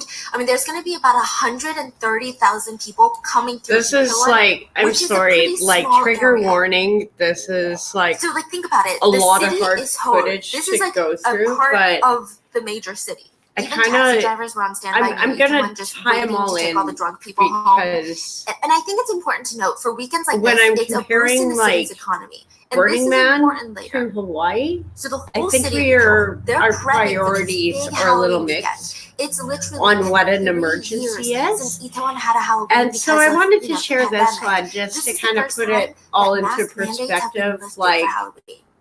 So it's fun to party, let's talk but transportation. Let's talk about you the know, logistics of let's- this night. Most citizens that were heading into let's Itaewon, start they were not going to drive. being You know, they're going to take the Korean a subway. little more First of all, most responsible. people take the subway to begin with. It's the easiest way to move around, and parking would have been absolutely horrific in Itaewon that night. Most people were planning on drinking, so they're not driving, and this is so important to note. Itaewon subway station drops you off right smack dab, like in the middle of Itaewon, right next to this little alleyway. I'm going to put up a bunch of maps, but they'll also be in the show notes. Now, this a lot little of people alleyway is who important got because caught it in the connects rush the main road that or has the subway the, station you know, the and squishing. the World Street Food Road, which is Um, like where all the bars and we're restaurants just are. trying So to a lot get of to people the will subway. travel through this alleyway They to were get from the just train getting off station work, to trying to the get to the busiest part of subway, Itaewon. Some and people will all of a leave sudden they're Itaewon caught by up taking this little in alleyway. this Now, during the day, party this alleyway atmosphere. looks just unassuming. It's just this narrow little space. There's restaurant entrances up and down both sides. There's even a hotel called the Hamilton Hotel located on the alleyway. Okay, so the main entrance for the hotel isn't in the alleyway, but it's like the building is right there. To me, it just looks like your stereotypical alleyway in one of the big cities. Like, space is tight, the places are going to be tight. I'm going to give you a bunch of pictures on just how narrow it is. It's about 10 feet wide and about 130 feet long. Yeah, and it's on a well- hill, so it slopes downward. Another thing to note is that the road is not paved over in like a smooth cement. Okay, I I'm wouldn't say just it's as kinda- intense as cobblestone, it's but gone- it's like a the brick festival floor has- where some I'm gonna bricks pause protrude there out more than others, and you can just definitely tell that some address parts that of this comment. hill, this downward slope, they're uneven. just to, I have nothing against the Burning Man community. If this is what you want to do, this is great. It is, you know, it's moved so much from the original festival and what the original festival stood for to this massive fucking cult-like city that got rained out. But hey, you had double rainbows. Well done.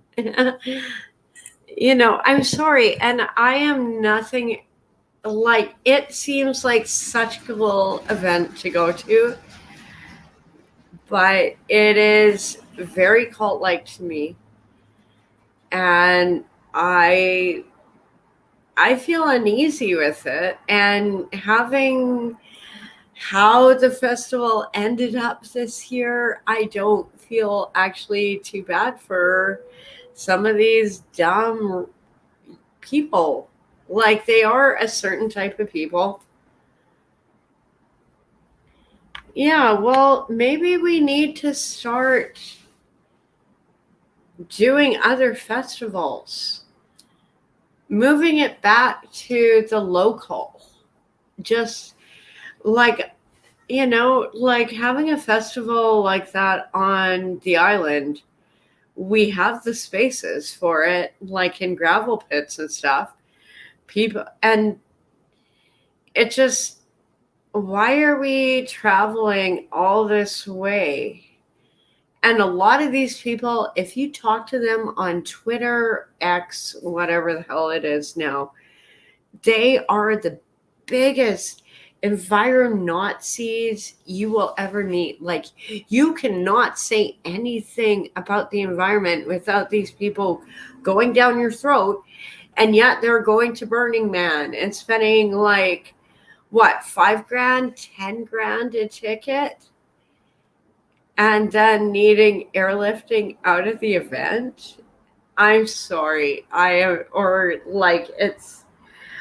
feel it's so disingenuous, because Hawaii is going on, Yellowknife is going on, Kelowna is going on, half of Canada is fucking burning.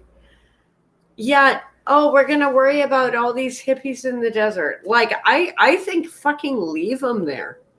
Let them sort their own way out. They took the choice to go there. Yeah. Yeah.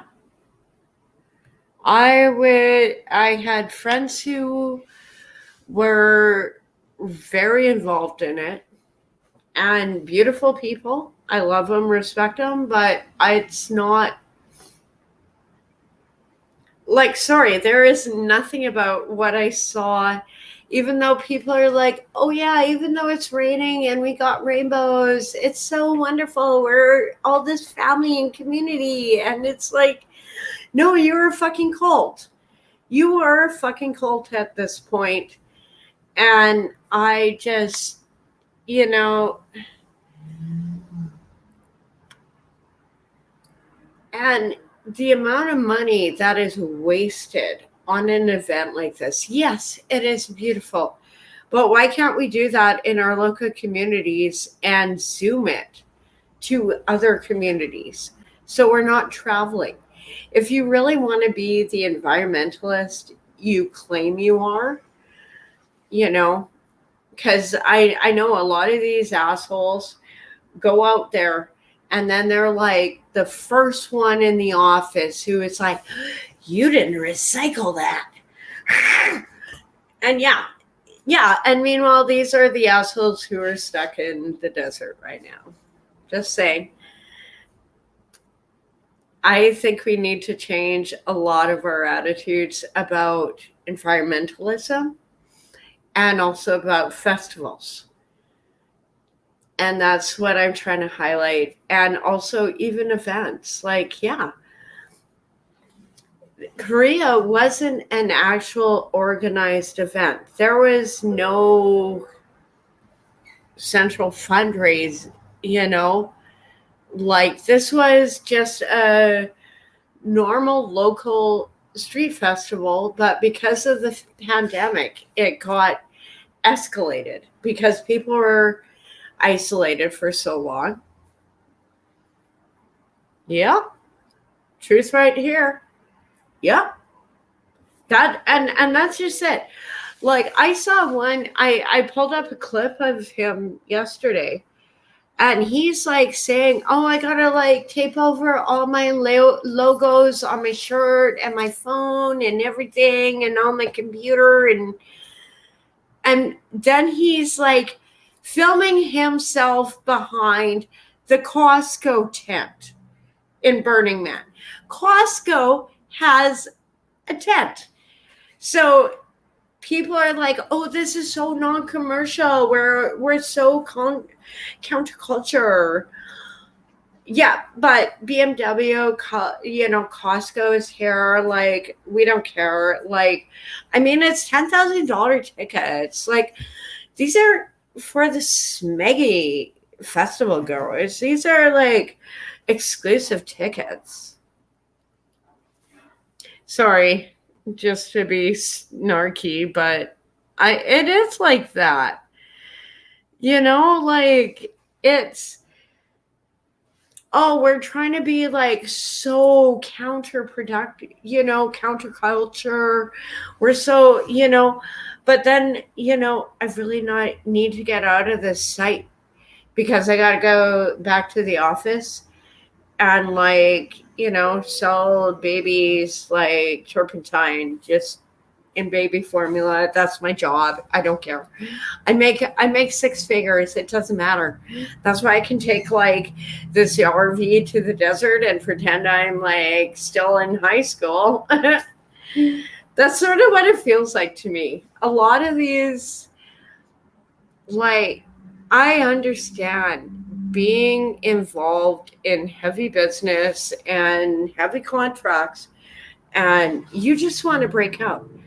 But is Burning Man the way you want to break out? Is going to other screen, dyslexic moment, Korea for an event like this? Is this really a good worth in your money?